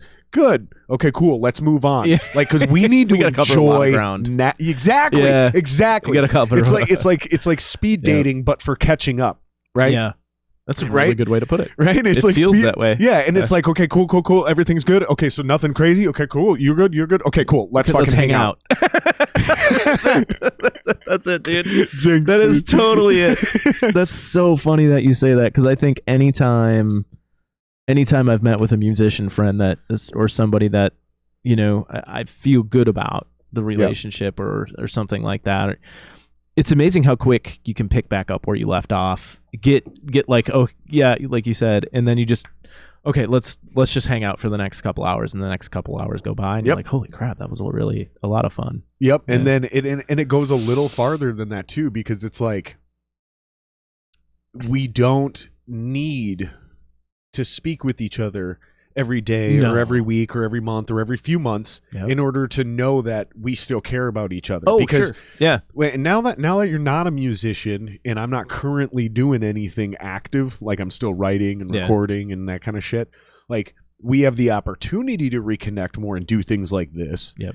But if I go on tour, I'm in a fucked up position. How the fuck do I do a podcast? Yeah. How do I reconnect with people like that? I can't, right? I got to figure something out. So if we're both on tour, we're both in that position minus any other obligations, meaning I understand he's busy as fuck. You're busy as fuck, bro. He's busy as fuck. He's busy as fuck. Like, there's a reason I've texted him 3 times over the last 3 months and he's never responded, because here's what happens. I see your text message. Yeah. I go, that deserves a thoughtful reply, and then I only have 30 seconds. I can't get to it. So I'm going to ignore that right now, and I'm going to get back to it later tonight. Yeah. But by the time later tonight comes, 12 more text messages have come in. You're now pushed down farther in the chain, so now you don't even show up at the top. And it's very familiar. There's more shit going on, and I've forgotten about it. And this will go on for weeks or potentially months until I eventually take a Saturday and I'm like, how do I afford? I'll show you. Look at this. I want to show you something. I'm not exaggerating this. This is 61 unread text messages. That's incredible. Like, I don't have time. No. I know too many people. That's not an exaggeration. If you guys think I'm bullshitting, like literally, hold on. Let me see if I can show you this. I don't know. You can see the Is it gonna bubble work? right there. There's 61 there, friends. Yeah, I don't think you can see the number, but it is 61. I have 61, and I have 16,191 unread emails. What? That's incredible. I thought I was bad at like 2. Dude, I have too much going on. This has been my life for years. That's incredible. So it's like, dude, and don't get me wrong, some of this shit's automated notifications, but that's part of the point. Is I still have to go through. You have to go through all that and stuff. be like, okay, fucking delete, get rid of, move to spam folder. I don't want these anymore because they're always coming in. Yeah. Like dude, some of them are fucking spam texts now I get where it's like fucking there. I just got one for somebody so-and-so invited me to an Xbox party. It's like, fuck off, dude. Like I get too many notifications and text messages for everything. And it's just, you can't get to it all. Right. Yeah. And then, there's certain people that are important and you want to get to, but you want to be thoughtful and you want to give them time that they deserve. I think that's a really good call out. When we do finally get back in touch with each other, there's no like, hey man, what the fuck? How come you haven't called me back? I've been trying to reach you for 6 months.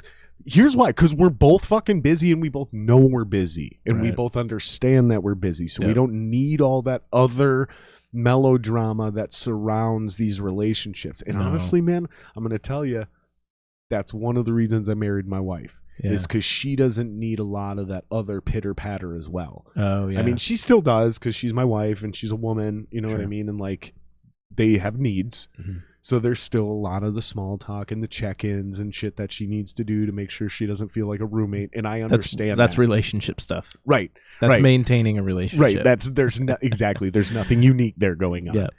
What's unique is how fellow musicians don't need to do that. Yeah, that's the point I'm making. Oh, for sure. It's like what my wife's doing is not unreasonable. What my wife's doing is a normal relationship. It's just dialed down 10 notches, which makes it a lot easier to be in a relationship with her. Because if she texts me something silly and I don't respond to her for 4 hours because I'm working, she doesn't immediately think I'm cheating on her. Like some of the other crazy bitches we've dated. You know what I mean? Like she doesn't immediately text me 3 more times. How come you're not responding to me? Are you mad at me? Oh my God, what's going on? Like, no, bitch, I'm busy. I'm so glad I am well past that stage in my life. Right? That's the best part about being married. If I could just sit the whole world down of 20-year-olds, 25-year-olds, girls and gentlemen and whatever it is, whatever gender you associate with alike, and say, hey, you'll learn in about 15 years, all the mellow stuff, the melodrama, the nitpicky, the really small back and forth, you'll realize that was exhausting. Mm-hmm. And it really created a lot of unnecessary stress in your life. Yep. And it didn't allow you the availability. But they won't listen because they're 25. Because I remember what I was like when I was 25. You're like, nah, man, you don't get it, man. I really feel kind of like that dad right now. Shit. Yeah. That's the thing. That's the only reason I think I'll be a decent dad is because like there's certain things I'm not even going to try on. Yeah. I'm not even going to waste the stress or the energy because they're not going to listen on certain things. Yeah. And the harder you push, the more they're going to resist. Spend your time where it's necessary. Yeah. I'm basically going to try to be my kid's worst nightmare, but also a lot of fun. You're hilarious. You gonna have kids, man? We're planning a family. Good for you. That means we're actively having sex and still haven't had any kids. Even more good for you. In case the listeners are wondering, that's what it means when you're planning a family. That means you're banging and it ain't taken. Oh, that's funny. The seed hasn't took. You just so openly talk about it. It's great. You know me. I'm convinced I can't have kids. I've been warning my wife about this for 5 years now. Yeah. I'm convinced I can't. I should have like 19 unknown bastard children, and I should be paying a lot of child support by now. I should have been to child support court at least a dozen times. The simple fact that it hasn't even happened once makes me think I might have a little blockage down there and I might need a little minor surgery. You're killing me, man. That's hilarious. Did you know that's 75% of male infertility problems? What's that? There's a blockage. Something really? Just a little simple surgery. And then it gets through. Yep. Wow. That's incredible. Yep. You're producing everything you need to, but it just doesn't make it out the tube. It just won't make it out the tube. Yep. And you're still shooting goo, but it's not full of actual sperm. You're full. It's semen, but there's no sperm in the semen. There's no sperm in the semen. Okay. Right. Yeah. It's like 75%. Maybe it's not 75%. Maybe I'm punching that number up a little bit, but it's a lot. Like most men's infertility issues are that. Yeah. It's a simple little thing. It's weird how it worked out for me, man. You know? You didn't was it a full-blown accident? No. Yeah. Not at all. Make sure you say no online, but you can totally be like, yeah. No. What I will tell you is that I'm kidding. There was no goalie in place, right? There was no goalie, you know? So you shot the open netter. I did twice. I don't know why, but that gives me this crazy image of like you standing across the room and just shooting it, and it arches like 4 feet and lands on her vagina, and then she still gets pregnant. Good Lord. That's when you say there's no goalie in place, and then I said shot the open netter. That's what I see. It's just pew, a very interesting description of what you of what you would see in that picture. I am a fucked up person. It's okay. I know this. I came to expect I would probably throw a lot of things out there to just send you off to take off and do what you're the best guest. You're the best guest because of that. You just keep what you're doing is we're playing Major League Baseball and you keep softballing me underhand pitching change-ups, and I'm just knocking dingers. Dude, everyone listening right now is like, chill out, bro. They're base hits. I am your Scottie Pippen. Chill out, to bro. Michael Jordan. Chill out, bro. That's awesome. You're getting walks. These are intentional walks, bro. You're getting on base, but you're no Kirby Puckett. That's too funny, man. Kirby Puckett, that's a deep inside baseball reference. Yeah. The young kids don't know who Kirby Puckett is. Yeah, if you got any younger listeners, anybody over the age of 35 or from Minnesota knows. Will understand. Yep. Anybody else? Any baseball fans over 35 or anyone from Minnesota. Who's this Kirby Puckett dude? Kirby Puckett. Yeah, look him up.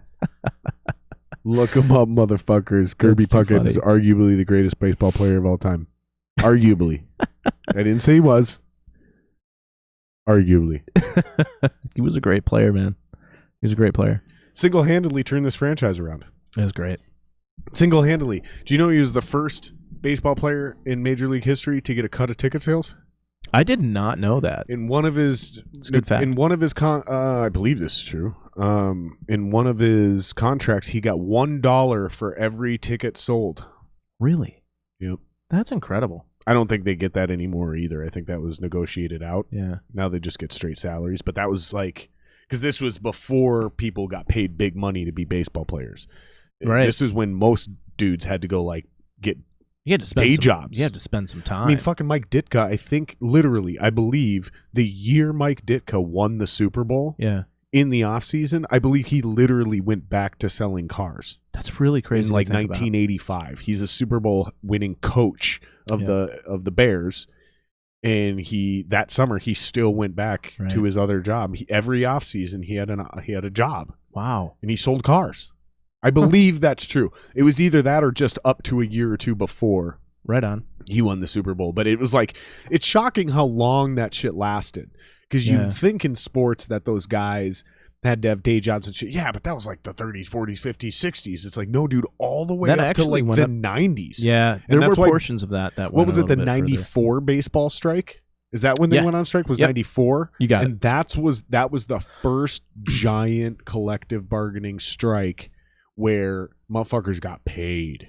Yeah. Like everyone got paid. Before that, if you got paid, it was an anomaly. Like you were so good, a franchise was willing to do anything to keep you.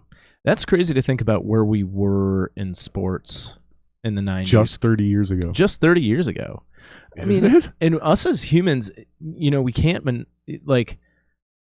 You think about time in itself, and people go, "Wow, that was 30 years ago." I was like, actually, it wasn't. Like the amount of things that happen over a course of 20, 30 years, it actually happens pretty quickly, and you would imagine how the transition of things kind of go and move and meander, and it's crazy to think about. It wasn't actually that long ago. It's my point there. Yeah, it wasn't actually that long ago. Well, and I think something, and I think something else that's crazy is that like technology has increased dramatically. Yeah. In the last 30 years, but it really didn't increase that much in the previous 30 years. That's so true. It's funny. I mean, it did, but not in the same degree, right? So you go from like 60 to 90, 1960 to 1990. Technology didn't really change that much. No. Things did get better. Things did get smaller. Right. Things did get faster and cleaner. Yeah. But it didn't change, right? No. It was the same ideas, just reapplied and tweaked and manipulated. Yeah. But between 1990 and 2020... fuck, dude. I mean, right away, 1991 to 1993, somewhere in there, the internet becomes publicly accessible. CDs come out. So we see the phasing out of not only fucking records, but we see cassette tapes get phased out. Away. Then not only that, but instead of CDs like paving the way for the next 30 years, like cassettes had done, where vinyl had done, that immediately goes obsolete. We go to mini discs, and then immediately mini discs are obsolete. Now it's fucking MP3s, and then but you're still going and buying DVDs, right? And then all of a sudden that technology changed. Now now DVDs don't even exist, right? It's Blu-rays. Incredible. It's a whole different technology, and those are rare. Like the only people that buy Blu-ray DVDs now are fucking rich people. Right? Or collectors, like super nerds that are like really into this franchise and they want to get the limited edition thing because they know it's going to be worth money. Yeah. The silver box set or whatever. But like the rest of us don't do that shit. We watch it on our fucking... And again, now we watch everything in the palm of our hands. Yeah. That was unfathomable. It's kind of crazy to think about. In 1990, when we were kids, it was more realistic that in 2020 we'd have fucking hoverboards from Back to the Future. Right. This was less believable. It's incredible to think about, man.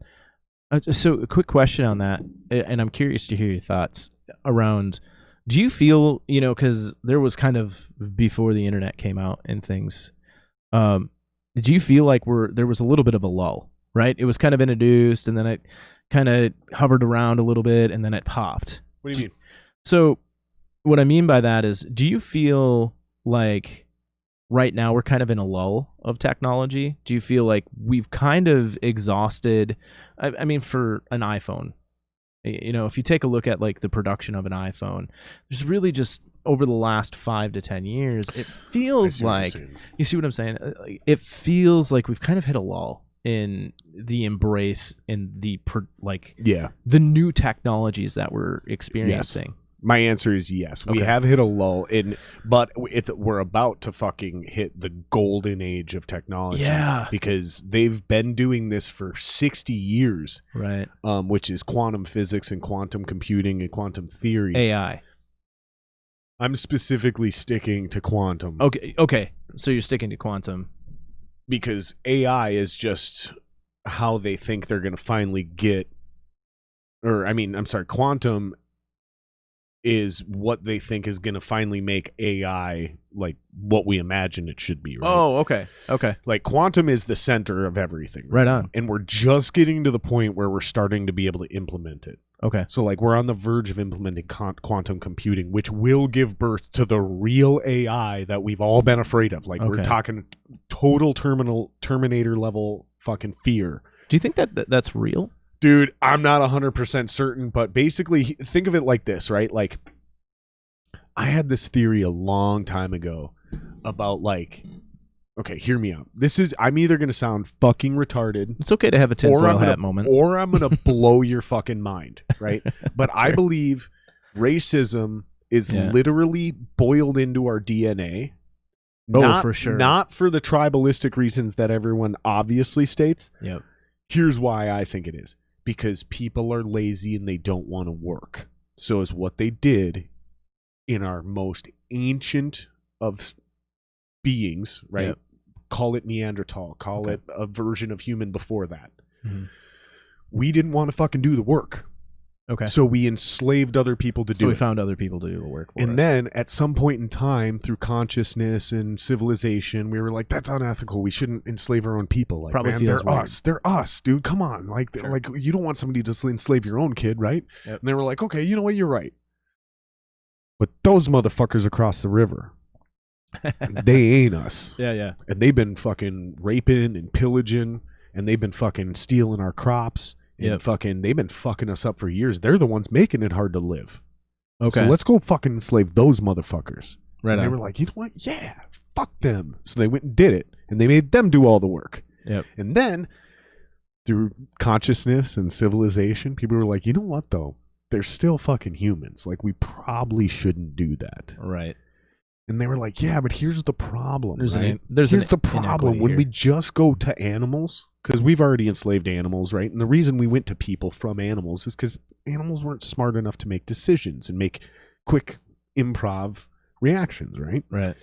But they could work really hard. So we were like, yeah, well, fuck, man. Okay, well, we can't do people. But then all of a sudden, machines got invented. The Industrial Revolution came. Yep. We were like, oh, here's what we can do. We can build these inanimate machines, right? And these motherfuckers don't have feelings, right? Like, sure. They are our slaves now. Yep. But again, machines couldn't make decisions, right? So then we're like, well, fuck, man. If we can't effectively get the work ethic or the intelligence out of machines, people, or any of that other shit, now is what we've moved on to, is creating a race to enslave. Wow. That will work hard enough like a machine, but be smart enough like a person. Okay. My fear is, in order to get that, yep, we will create something that's sentient. And once something becomes sentient, it is now self-aware. And once something is self-aware, it doesn't want to be enslaved. Right. You see what I'm saying? I.e. repeat the cycle. And then what do? Once they realize that they can enjoy their time better by getting someone else to do the work, do they enslave us? Okay. So my point is where I'm going with this is like, the seed started is like, not only do I believe in that first question, but like, I believe that's the root of slavery. And why we can't seem to get rid of this idea, is because, like, in racism, really, is because we're constantly looking at somebody else to make our lives easier. Because we somehow subconsciously we're acknowledging the work's got to get done, but we don't really want to do it. Right. I was joking about how a lot of effort. Basically, I put in a lot of pre-thinking and effort into this podcast, so I didn't have to do any editing because I'm fucking lazy. Right. This box is my slave. Yeah, this saves me an employee. Yep. There's one person I don't have to employ now. Yep. But guess what the problem is? This thing can't think smart enough to switch and detect this microphone. Yep. So it goes onto my camera, and then when it detects yours, it switches back to yours and back and forth. I still need a person to do that. Right on. Now, if this technology is back in an ethics time of, say, ancient Egypt, I just go take someone and make them do it. And if they don't do it, I murder them. You see what I'm saying? Like, that's crazy, man. The only reason we don't do that nowadays is because of ethics. Right. So we create machines, and now AI is what we're trying to do to get it to make those decisions. The smarter the computer, the less work we have to do, right?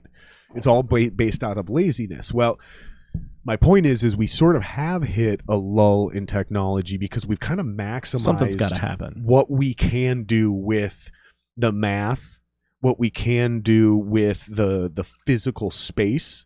Like, part of the reason technology had such a crazy amount of fucking growth in 30 years is because we were able to make things smaller. Yep. And by making things smaller, they took up less space. That part seems obvious, but when one thing takes up less space, you've now made room for another thing. Sure. So, for example, this phone is more powerful than all the computers used to land on the moon.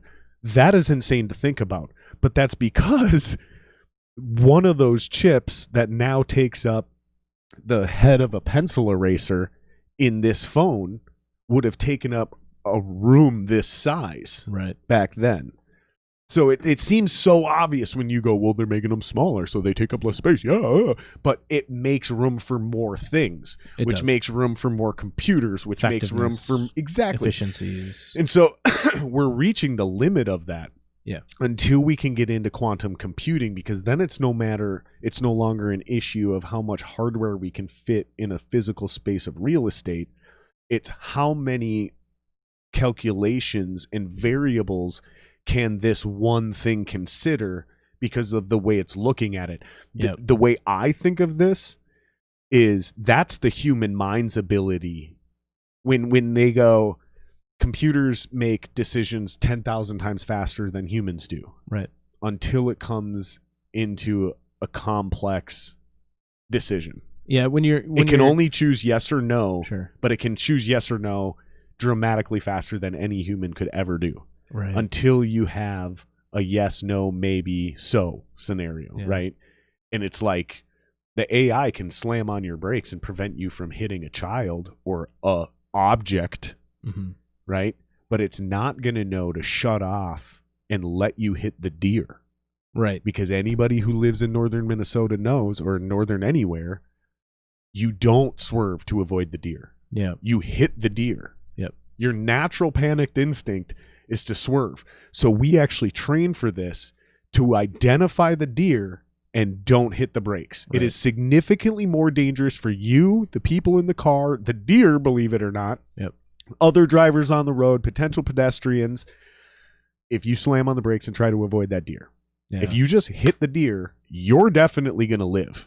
Right. Everyone in your car definitely lives. The deer might even live.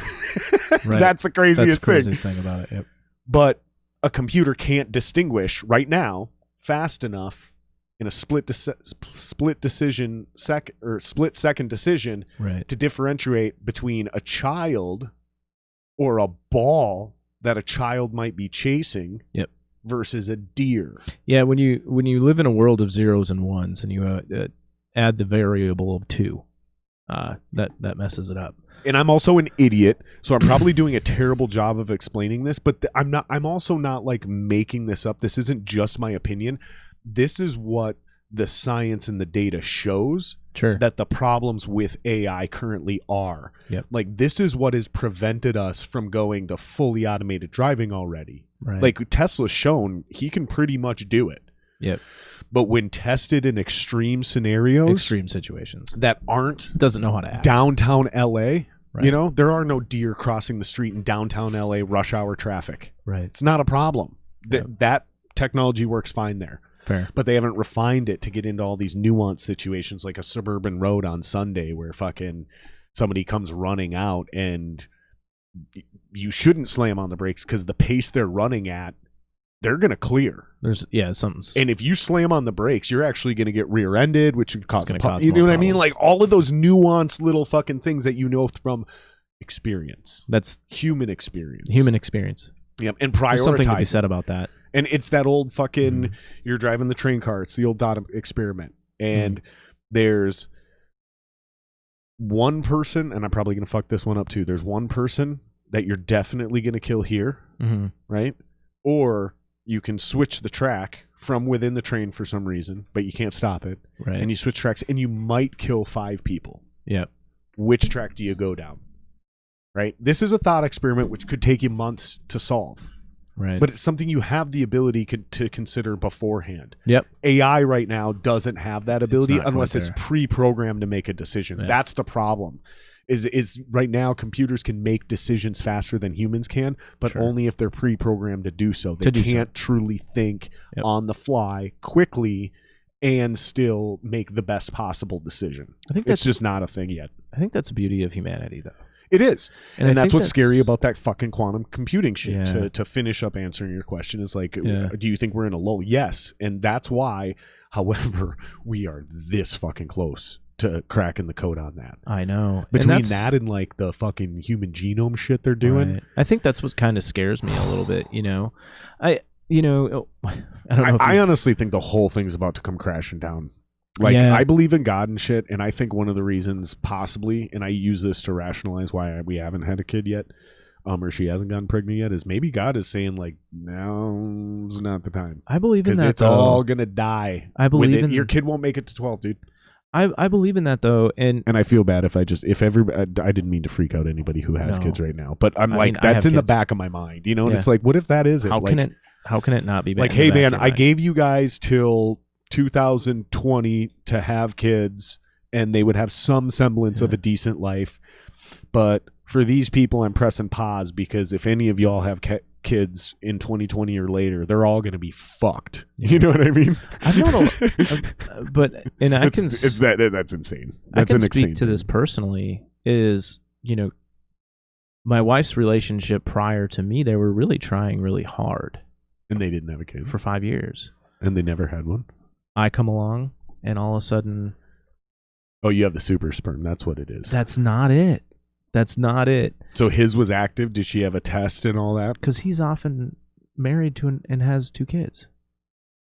So when you see what you're saying. Okay, so when you say there's a higher power, there's a bigger plan. You know, I'm not a person that would ever try to push religion on anybody. That's not my place. It's not my choice, and it's not fair. Sure. Even as a Christian, I try not to do that shit. In my opinion. I really don't try to convert people at all. I try to be really open-minded to most, if not everything. But here's what I do believe. I do believe there is some kind of larger plan, and everything happens for reasons in your life. You're just not convinced that any specific religion is 100% in control of that necessarily, right? You're sort of agnostic then. Yeah, I don't know what I am, dude. That's agnostic. Okay. When it's like you acknowledge the possibility of a God, or you think there might even be one, possibly. Yeah. But you're like, but I don't buy into like the Jesus thing or Buddha or Muhammad. I don't buy into any of those because those are all man-made things. That's basically what I mean. I'm kind of dumbing it down, but that's basically what agnostic is. You know what's really interesting though, is so my grandpa he's a deacon, and was a deacon in a Catholic church for a long time. Satan worshipers. Well, but I have to start a conspiracy thread. Yeah. So I'm doing a football show so I can keep, because not everybody's into football, and I'm really into football, right? Like Joe Rogan's into MMA, but not everybody's into MMA. So he started a separate chain, MMA show and the Fight Companion thing, right? I'm going to end up doing that with football just so I don't drive people nuts. I think I'm going to have to do that with the conspiracy thing so I can like not need to indulge and press that button during regular podcasts. Yeah, because it's easy to go down the rabbit hole, right? And I don't believe it all, but... There's some of it that seems borderline obvious, right? But it's high level, like Satan worship shit. And it's like, well, if you don't believe in God, you don't believe any of it. And it's like, okay, well, that's fair. Because, I mean, if you tried to convince me there's purple elephants on the moon that are controlling everyone and there's a secret society, and I'm like, I don't believe any of that. Yeah. And they were like, but it's still true. I'd be like, okay, bro. So I respect people that dismiss the Satan worshiping Illuminati conspiracies. I respect the fact that they dismiss them simply because they don't believe. Like, I get that. Because you're not going to convince me some shit. Like, I have a hard time, dude. The lizard people thing, you know, that conspiracy. There's a bunch of them, dude. Yeah. It's like, I kind of believe some of them, but then some of them are so, like the flat earth one. Mm-hmm. The flat earth is hollow, like in the North Pole is in the center, and if you can get to the center, right, which is the North Pole, it's a giant hole. And if you can get in there, right, it's a literal Garden of Eden where there's like aliens and dinosaurs, and there's like so much stuff out there, man. Dude, it's like, and it's like, dude, I don't believe that. People are like, doesn't matter if you believe it, still true, bro. And I'm like, yeah, okay, bud. Here's my take on the whole religion thing, and I'll just kind of give it to you in a snapshot. And once again, I don't believe in forcing anything or saying that anything is right or wrong. Here's what I do know. I do believe in, whether you're a Christian or a Lutheran or a Satanist or whatever this might be, for whoever that person is that you are, for whatever reason, you find good in something. Sure. So in my experience, my dad was a Lutheran. My grandpa a full-on Christian man, a Catholic Christian man. And I'm also right now researching Buddhism because I believe those two don't contradict each other at all, actually, because Buddhism, here's the thing about Buddhism. I studied Buddhism pretty heavily, and you know what? Eat me alive in the comments if you guys want to, because I actually know I'm right. Like, Buddhism isn't a religion. Buddha isn't a god. Buddhism it's a spiritual path to enlightenment, specifically enlightenment through suffering, which is specifically enlightenment through suffering via detaching yourself from worldly possessions and needs, including food. That is not a religion. And they don't call it a religion. Like, anybody who tries to say Buddha is a god and Buddhism is a religion doesn't know what the fuck they're talking about. And I'm sorry if I'm offending you right now. I'm not being arrogant because I'm correct. Being arrogant means you're overestimating your own self-worth. That I'm not doing that right now. I'm being correct. And if you're offended by this, that means not only are you wrong, but you're offended that you're wrong. So you should be upset with yourself, not with me. It's seriously, because I'm getting sick of this shit. Like, I'm getting sick of this culture we live in where you say something that's factually true and people get offended by it. And it's like, sorry. Like, dude, the sky's fucking blue. No, it's not. Okay. Why isn't it blue? Because the ocean's blue and it's just the sun reflecting off it. Okay, cool. That's an argument. But if you go, that's offensive that you say the sky isn't blue. Fuck off. You took it too far. So I'm saying, like, if you're offended right now that I'm saying Buddhism isn't a religion, then you don't know anything about Buddhism. And you're probably getting offended on behalf of somebody else that you know who's a Buddhist, and they would agree with me if you would actually pick up the phone and fucking ask them. That's the problem, is people, and that's the other thing, dude, is the people getting offended aren't the people who you're talking about.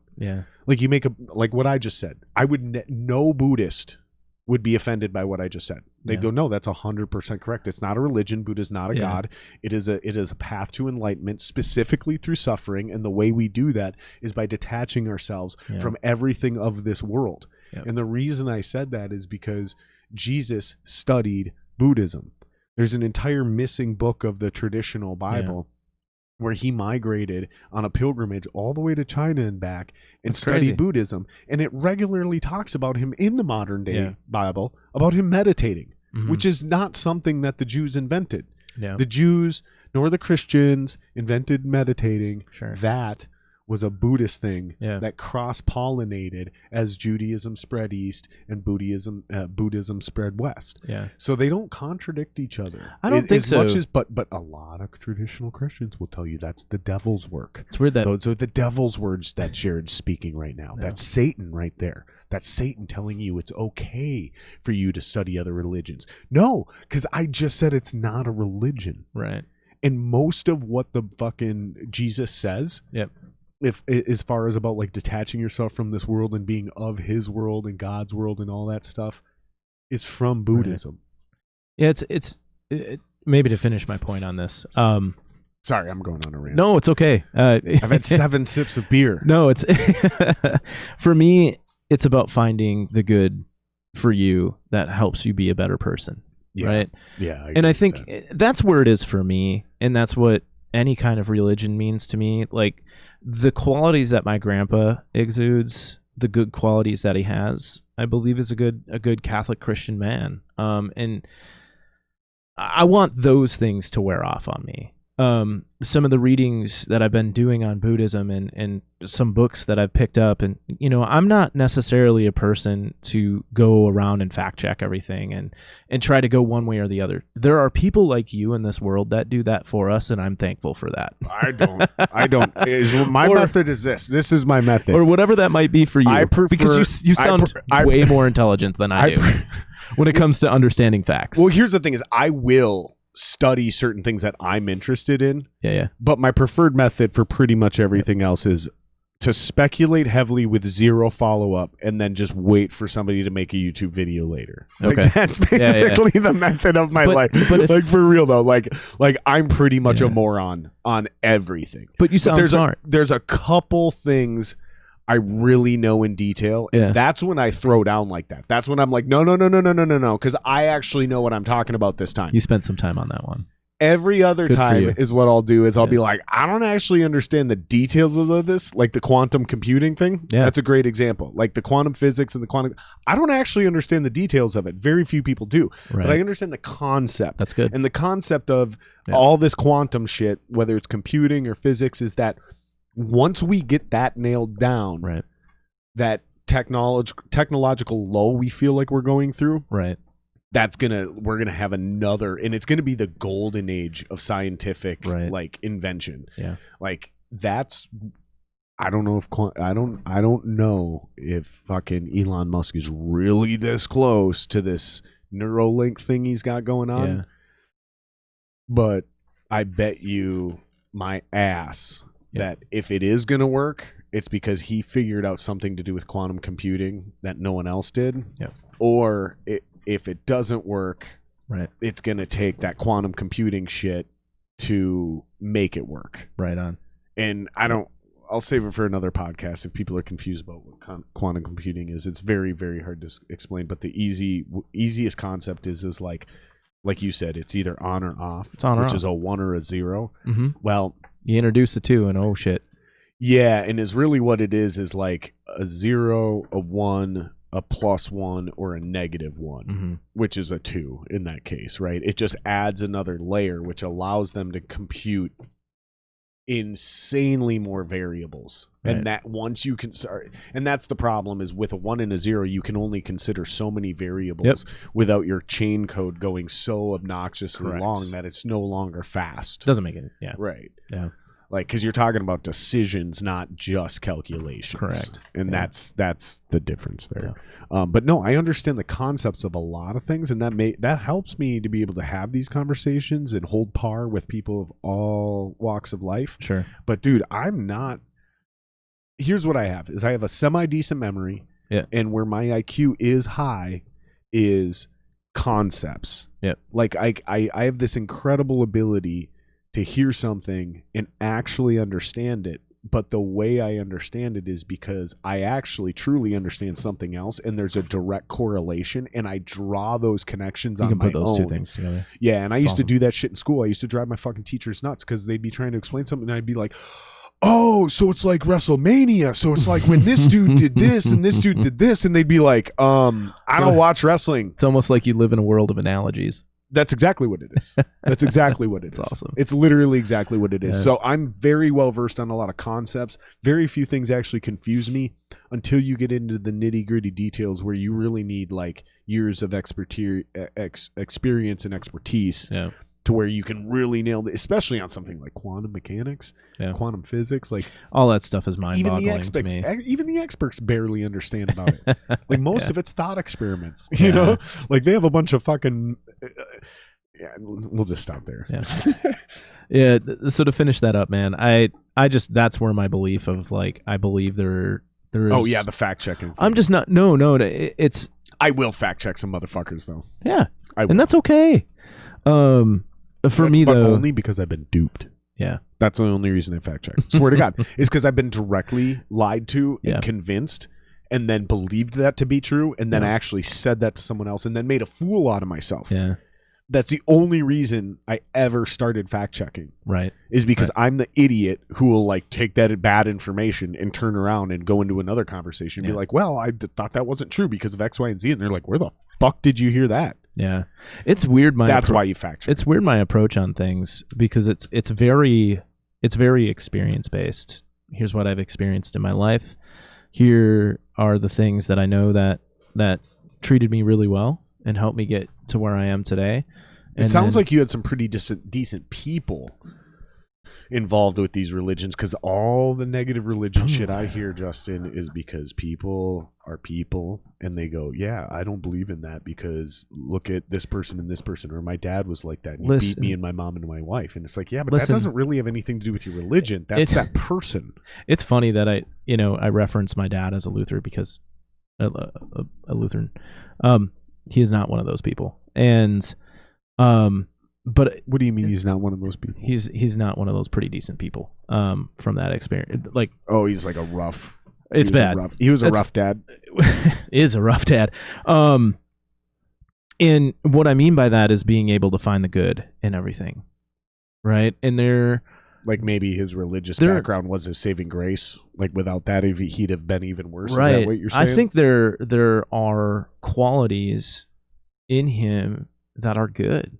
I truly, honestly believe that. For all the bad he's done in his life, I believe there are good. And that's why when I say Lutheran or Catholic, that's as an example. My grandpa, a wonderful example.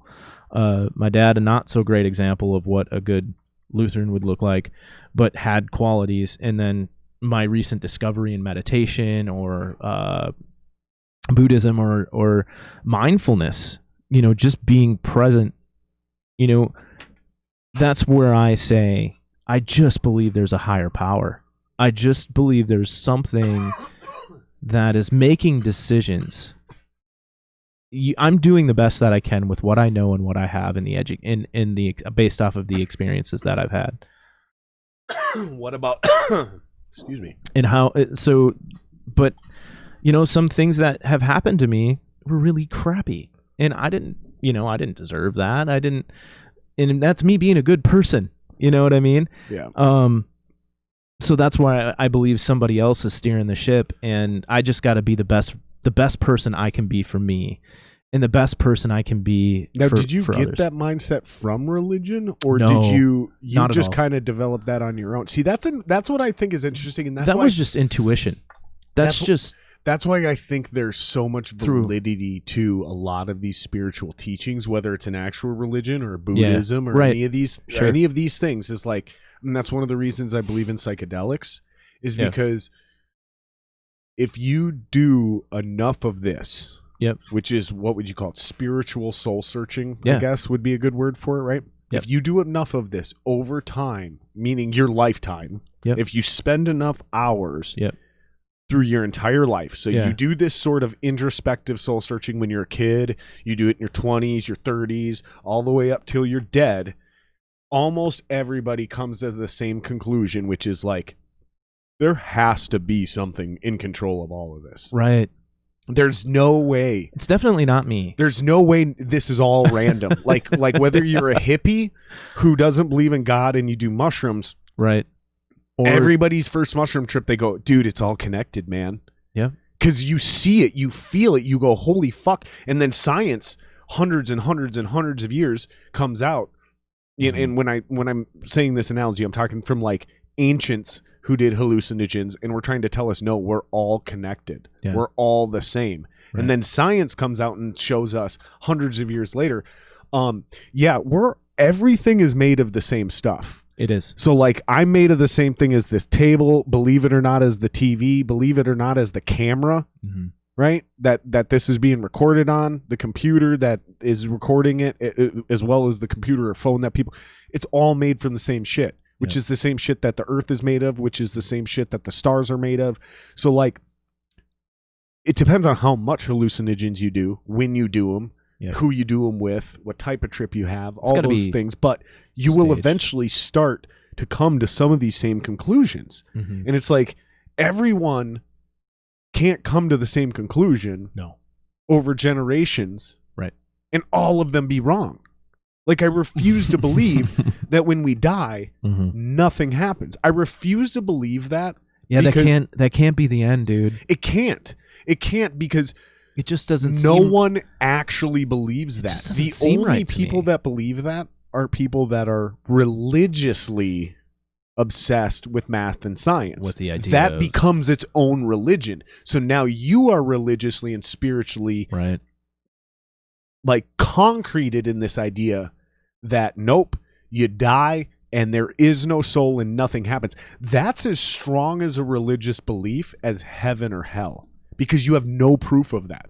Man, you have no proof that there isn't a soul and nothing happens after we die. However, everyone's human experience eventually comes to like, yeah, man, I'm not sure I buy that fucking Muslim shit, or I'm not sure I buy that Catholic shit. But man, I'm telling you, there's something going on here.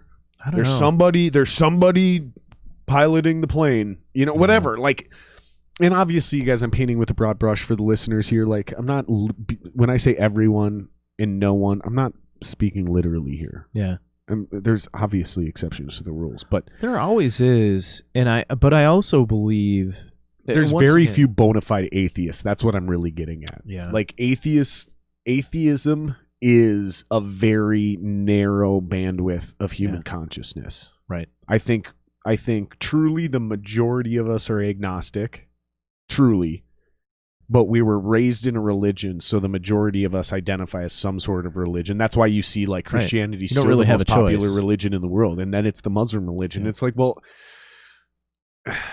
I know a lot of people who claim to be Christians because their parents were Christian and they sort of believe, but they don't really believe and they don't really practice. Mm-hmm. But they're on that data sheet, right? Like and it's like, that's not a real Christian. Like there's very few actually truly bona fide religious people. I think most people are like you, dude.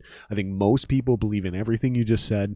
Well, that makes me feel a little bit better. Like I truly believe that. I truly believe that. Yeah. I think there's also a lot of fakers out there. A lot of people that pretend to be ultra religious because it makes them money or it helps them be a part of their community, but they're at home fucking like they got a bunch of dead kids in the basement and shit, like fucked up shit like that too. Do you think sometimes it's just easy to glom onto a thing and then you hold onto that thing? Yeah, because everyone wants to be on a team. And then you make it your reality, and then you live in that reality. Yep. And then all of a sudden, like, this is this fake life that you've created. Yeah, and it's like a cult because people don't know any better. Sure. And it happens with diets, it happens with science, it happens with different religions, it happens with different versions of different religions. It happens with politics, it happens with everything. I mean, I've seen every single person. I shouldn't say every single person I know. That's not even a good broad brush statement. That's not even a good analogy. I've seen every group of people do this. So vegans or people on a ketogenic diet. It's fad stuff. Or guys that are into metal or guys that are, into fucking this or that or, fucking, people who are into the Black Lives Matter movement or people who are into the Blue Lives Matter movement or people who throw down that thin blue line fucking sticker on their car now. Yeah. Like, people who are Trump supporters, people who are just like vehemently loyal to the DNC, no matter how corrupt they fucking clearly obviously are. Like they're all different religions and nobody, I feel like, again, I'm speaking with a broad brush when I say nobody really stops and looks inward, right? Like I heard this quote, I'm not going to pretend it's my own, but it's really the only way I can explain this. Like there's too much acting without thinking. Mm-hmm. And there's not enough thinking without acting. Okay. Right? I think I fucked that quote up. Which means maybe I just made it my own original thing. I changed it 10%. Art law. I think another way to say that. And but people like to think about a lot of shit. Yeah. Especially when it comes to themselves or their own community, but they don't actually act on it. They don't actually do anything, right? But then when it comes to like virtue signaling or like becoming part of a movement, there's a lot of people who act without thinking out their consequences because they want to be a part of something, and this could even be... They want to be noticed and seen. Well, we can even bring it back to football culture, right? Yeah. Like people go to their first football game and they get this like euphoria of like the crowd and like they go tailgating and they're like, oh my God, this is a whole community. And like, I've only got like 2 friends, which most people only have 2 real fucking friends. By the way, like literally there was a saying when we grew up, when we were kids, if you can fill up one hand with truly good friends, you're good. You're like, in you should be really good spot. Because most people are lucky to have one really truly good trusted friend that sticks with you for a long time. Yeah, for like forever, like a real friend, right? Life to death. Yep. Thing. And not even just life to death, because a lot of us just lose track of people. You move, fucking whatever, people die. Yep. But like if you can fill up one hand, if you need a second hand to count people that you really love and trust, like you're in a good spot. Right. You're in a really, really fucking good spot. Way better than most. Way better than most. However, that reality has somehow slipped. And now people go, well, I only have like 2 real friends. Yeah. But this is a whole community I can be a part of and feel important and it's this whole thing. And then they buy in, dude, whether it's Scientology or veganism or fucking keto or carnivore diet or Christianity or Islam or fucking the blue or the red during the election cycles, or fucking Trump or anti-Trump. It's the same thing. It's the same mentality. They just picked a team because that's the community that they were probably raised in. Yep. And they only seem to see flaws in the other side. They don't see the flaws in their own side. I love that you say that.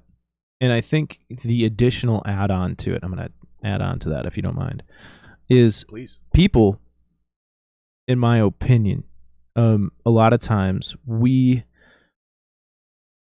are afraid of getting comfortable with being uncomfortable. And what I mean by that is we don't, a lot of times, want to put ourselves in situations that make us feel uncomfortable to learn. Correct. You know what I mean? And that's where I think I've done a lot of healing for myself, is I've started to put myself in really uncomfortable situations. A, dealing with my childhood. B, dealing with some of my other situations in my life and addressing them head on and speaking about them openly. But then also, by doing that, putting myself in different cultures and different environments and sharing my story to hear their story, or going into those different environments and being like, look, let's talk. I'm just here to listen. Right. And I just, you know what? I have no expectation. And actually, I kind of zero my brain out.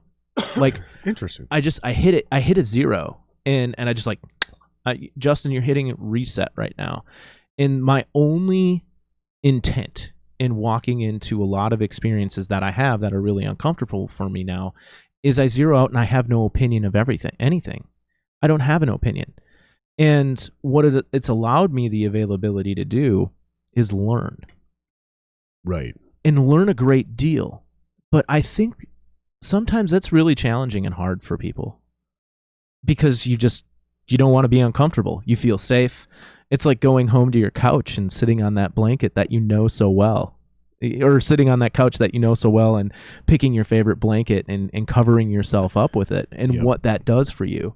That's comfort, and it's easy to sit there, but you don't grow and learn from that. Right. And I love doing things like this. And who knows what we're going to talk about, and you're going to have opinions about things, and I'm going to have thoughts, and that's okay. Right. But I want to hear your side of the story. Right. Because it's so much easier to do this versus online. Yeah. Because you could ask me these questions online, and it's like, dude, I mean, like, fuck. I've straight up hit up people like, look, dude, like we're in an internet thing, and it's going dark quick, right? Quick. And I'll stop. Right. And I'll just stop communicating in the public thread, and I'll private message him, and I'll be like, look, man, if you want to keep talking about this, dude, you can call me. We could go have a beer. We can do this face to face. But like, dude, this shit ain't working online. Like, something's getting lost here. We're starting to go after each other now. And because like, this ain't how this works. You can't feel that. Right. Because here's the thing. This is an old sales technique, right? Like, great salesmen would say, you can say anything with a smile on your face. Yep. Like, listen, watch this. Hey, fucker.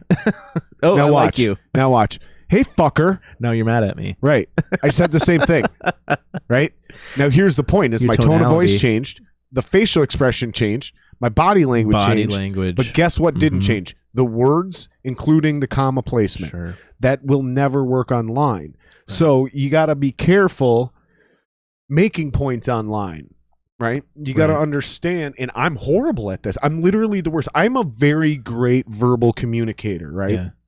Whether you agree or disagree with what I'm saying. Sure. And I knew that's why I would be able to do a podcast, is because I've experienced this in real life, where it's like, I've been able to have deep intellectual debates at parties, right? Where you're not supposed to talk about religion or politics. No, you're supposed to be taking shots and doing keg stands. Right? But, there's always that group of intellectuals that end up in the corner, right? And I always gravitated towards that, because eventually I get sick of people's fucking bullshit. It's like, I don't want to fuck any of these girls here. Most of these dudes are fucking idiots. Yeah. Like, they have nothing going with themselves. I can see it right now. I'm 19, and I'm like, she's ugly, she's ugly, she's ugly, she's ugly, she's ugly, she's ugly, she's ugly. All right, girls, not banging anyone tonight. Anybody really fun? Okay, no. He's an idiot, he's an idiot, he's an idiot. He's definitely going to be at McDonald's in 30 years. Okay, that dude still doesn't have a job.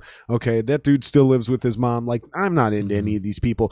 All the cool people at this party are actually over here playing poker, talking about the election. Yeah. Like, this is an interesting spot. Okay, this is where I'm going to go, is hang out with these dudes. And we would have these great conversations. And sometimes I'd walk out of there like, fuck, man, I just had my mind blown. Right. And it was because I was able to ask good questions and get good answers. Right. And sometimes I'd walk out of there and be like, hey, man, that was fucking interesting. I feel like those people actually learned something, because I was the educated one telling them about something. Because, you know, sometimes they're like talking about a band, you know, or music or whatever, and I can clearly tell none of them are musicians. Right. And I'll be like, hey, man, can I buy in? And I'll start playing poker, and then we'll be hanging out, and fucking I'll be like, you know, actually, you guys, I am a musician, and I can tell you, like, that's not how it works. And boom, you see people's eyes light up, and they're like, really? Yeah. What's going on? My point is, that exact conversation online, like, hey guys, I'm actually a musician. This is not how this fucking works. Here's what's really going on.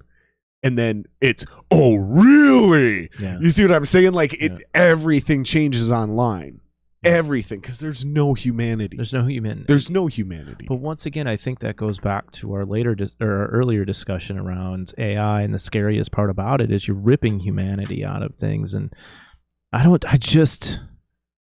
think you can take that away, man. I don't think you can take that away from the working world. It's going to be tough because, like you said, the humanity, like, what is humanity, right? It's your ability to feel pain and then be compassionate and understand that pain and see it in somebody else and become empathetic towards it, right? So if a machine can't feel physical or emotional pain, that's scary, or loss or sorrow, how can it understand love, how can it relate compassion to you? Or empathy, right? So how can it make ethical decisions? Because here's the thing, the best part about being human is it's not always about the greater good. Sometimes the greater good, the whole, sacrifices themselves for the individual, because fucking sacrificing that individual is so inhumane, no one would be able to live with themselves. Yeah. You know what I mean? Like, for example, let's write a horror story, right? Let's write a quick horror story. Mind if I pour a beer while you tell me a horror story? Please do. Let's write a horror story real quick. Okay, so we're in a town, and I guarantee you there's been a movie written about this, or it's been in a TV show. Sure. So don't fucking bust my balls and be like, you stole that from this. Like, yeah, of course I fucking did. But guess what? I didn't do it on purpose. There's probably 1,000 things that have used this exact same concept, because nothing is original, right? Can I add something to that? Go for it. The greatest artist in the world steal. Right.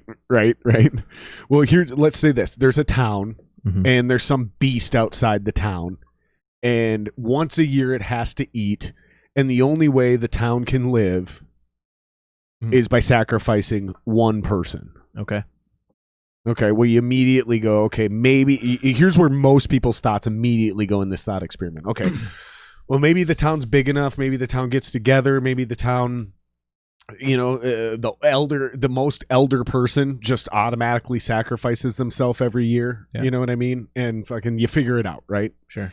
Then there's another group that's like, well, you know, you should have some sort of merit-based competition. It's like, okay, I don't know. Well, then immediately, what if we go like this? The human has to be a baby. Now everyone goes, well, wait a minute. Right? Like, oh, I don't know about this, man. Babies are innocent. This is what I'm saying. We weigh human life. Yep. We value this, right? This is where this is why the gender equality shit pisses me off. Yep. Not because I feel like my station is being taken and I'm being pushed down a level like everyone else, right? Like, dude, I'm a fucking man. Ain't nobody taking my fucking station, right? Like, I'm cool. Like, I do believe in gender equality. Don't get me wrong. What I have a problem with is modern day feminism doesn't want women to be equal. They want to take men down a notch. And it's like, no, we got to figure out a way to get you up here. Okay. Right? Rising tide raises all ships. Sure. Not sinking tide brings everybody down to the same level. Like, well, what the fuck are we doing? That's just a really negative way to look at, right? Like, how do we bring people up in this world? Yeah, why are there certain ships floating higher than others? And let's bring the other ships up. Let's not fucking try to sink the other ships so everybody's fucking starting off at the bottom of the sea again. Yeah, like, that's stupid. That's counterproductive. Sure. But where I'm going with this is like, we start looking at these things as like, this is a humane decision. Right. Because we said back in the day, women and children first. Yep. Right? So when you want true gender equality and you want to be truly treated like a man, then you ain't getting on the lifeboat on Titanic, bitch, because you're equal to me. You took it there. You see what I'm saying, though? Hilarious. But this is where everything goes. You have to take these thought experiments to the practical extreme. Otherwise, when you try to implement ideas, you have unintended consequences that no one ever seen coming. Yeah. It's like you could have seen this coming if you would have played the thought experiment out properly. Yeah. It's like we don't want gender equality. What we want a lack of sexism. You see what I'm saying? That's what I'm. Yeah. That totally makes sense. Right, but that's not gender equality. That's a lack of sexism, because gender equality means there is no women and children first. It's just children first. Yeah. And then all the men and women are equal. And what do we do? Lottery tickets? No. Women can breed, men can't. Mm-hmm. Save the women, save the children, because they have better lives to live. Yep. We can be replaced as men. All we do is fuck, fight, and work. Very valuable, but that's all we do. That can be replaced. Yeah. But if all these women and kids die, guess what happens? None of us get to fuck. That doesn't sound cool. No one has anything to fight for because all our families are dead. Right. Yeah. You see what I'm saying? It's interesting that you So it's like, and now we're worthless. It's interesting that you bring that up, because if you bring things back to the dawn of time when we could start actually replicating these things in TV shows and things of that nature. This one's good, dude. What is this one? Oh, this is my favorite one. Is it? Holy I wanted fuck. to save this till the last. This is my favorite one. Which one is this one? This is the Blood Orange Milkshake IPA from the Brewing Project. This is a sugar, citra, mosaic, blood orange, and vanilla. Oh, dude. Okay, let's do the full gamut on this one, because man, do we do cheers first, or do we do the thing and then cheers? No, you gotta do the whole thing and then cheers and then sip. Okay. Okay. So okay.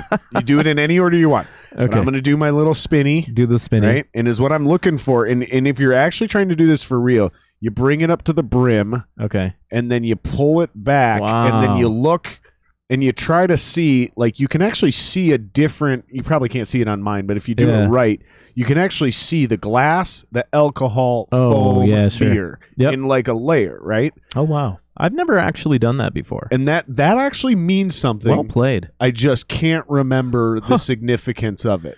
You know, I'm learning so much about and I love microbrews. I don't drink. I smell so much orange and grapefruit in this one. Yeah, it's really good, man. Yeah, it's a really good brew, man. Shit. We fucked that up. We fucked that up. You know what we should do?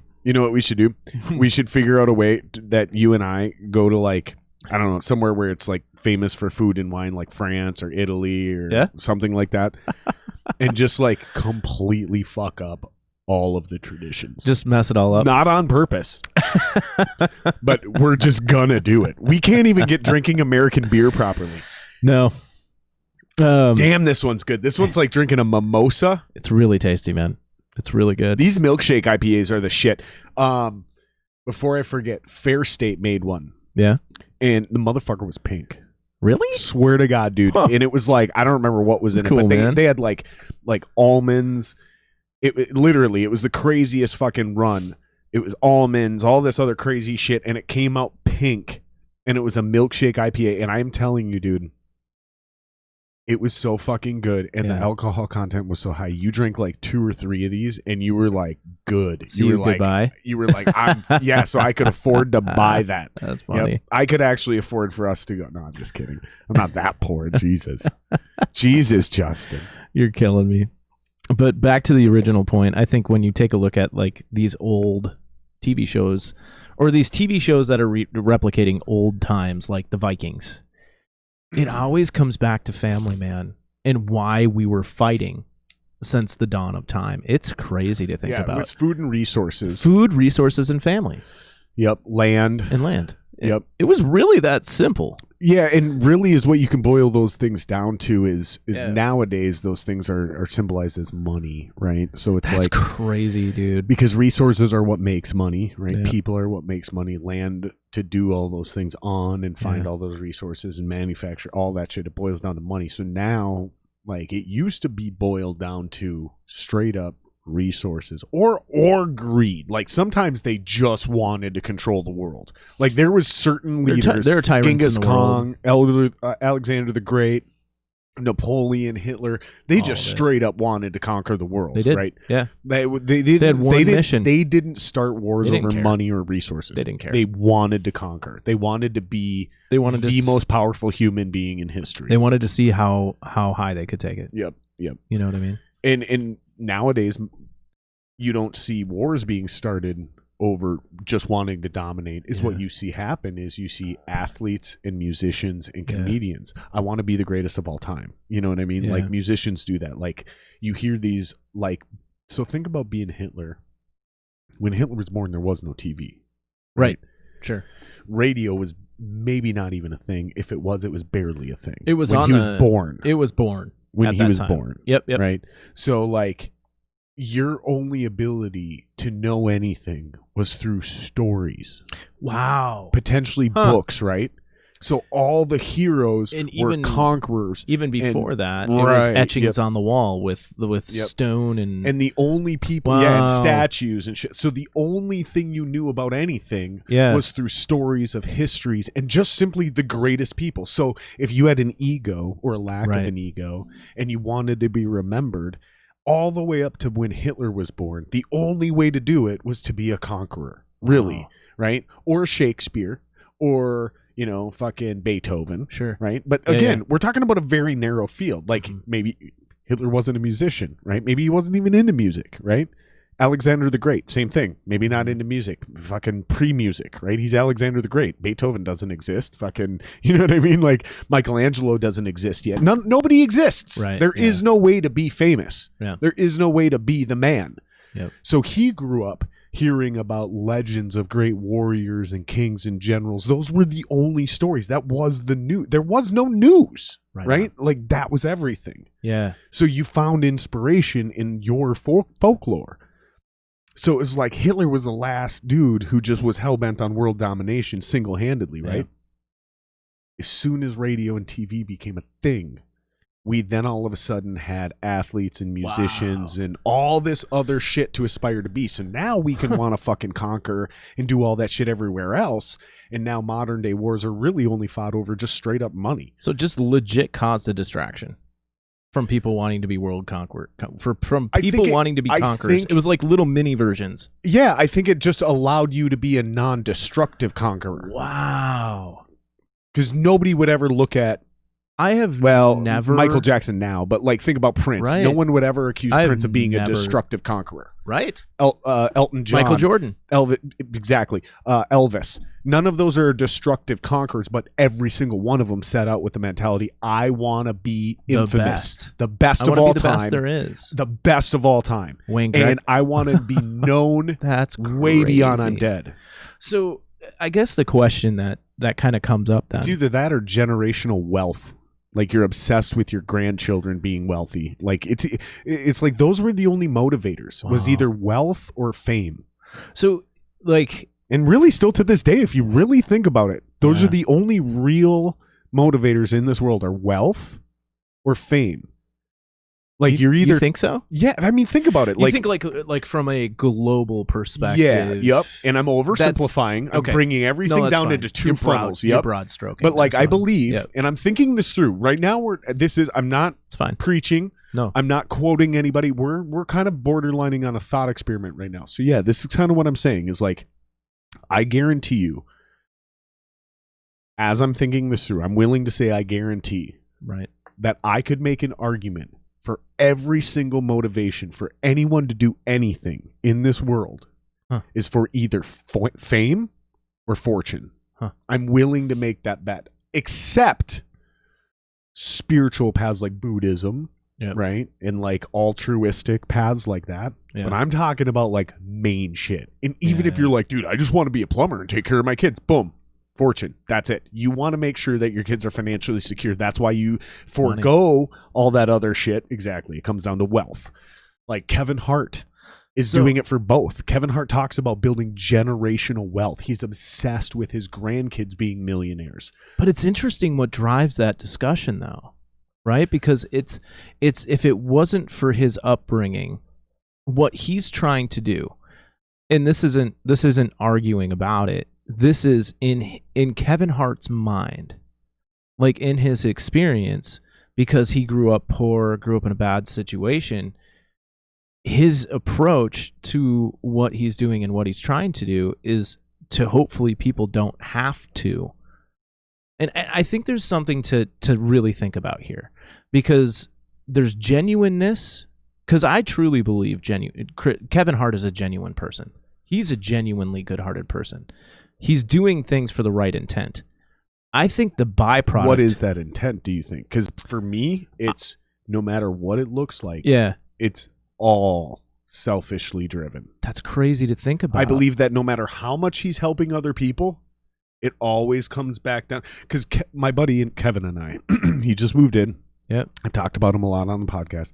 Eventually, he'll be on the podcast. He's going through nursing school. He's fucking busy. He's my best friend. He was the best man in my wedding. Him and I had a conversation, and I did have an answer. I had one answer, and I had to sit there. This is where it would have made a bad podcast, but a great podcast if there was editing. Going back to our pre-podcast, if I sat there for 5 minutes in silence and had to literally run through the index of experience in my fucking entire lifetime to answer this question, and I found one example. Right. Is there any act that you can commit that is truly selfless? Is there anything you can truly do on this planet where you're not actually getting anything from it? There's one that I was able to think of. What's that? Well, first, let me just see if you can come up with one, and we don't have to sit here in 5 minutes of silence. Like I'll try to mitigate the awkwardness. I'm a pretty thoughtful person, man. And I know you are. That's why I'm asking you this. Like, because you said like you believe his intent is in a good place. I believe that too. But I believe it's a byproduct thing. And where we started with this is I believe I can bring all these things back down to your actual motivation is either fame or fortune, right? Fame or wealth, right? Conqueror or domination. Like all of these are. So here's the point. No matter what Kevin is doing, no matter how many people Kevin Hart and I brought up Kevin, my best friend. Not the same guy. Yeah. When I said Kevin's my best friend and he just moved in, I'm not talking about Kevin Hart. You're hilarious. Oh, you're talking about Kevin. My boy Kevin. Your boy Kevin. I thought you were talking about Kevin Hart. No, I'm being genuine.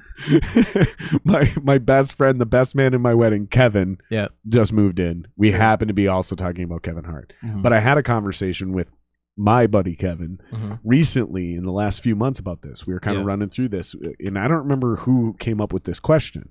But this is why Kevin will eventually be on the podcast, and everyone's going to love him because he's super smart, and we have really, really crazy conversations. But this was it.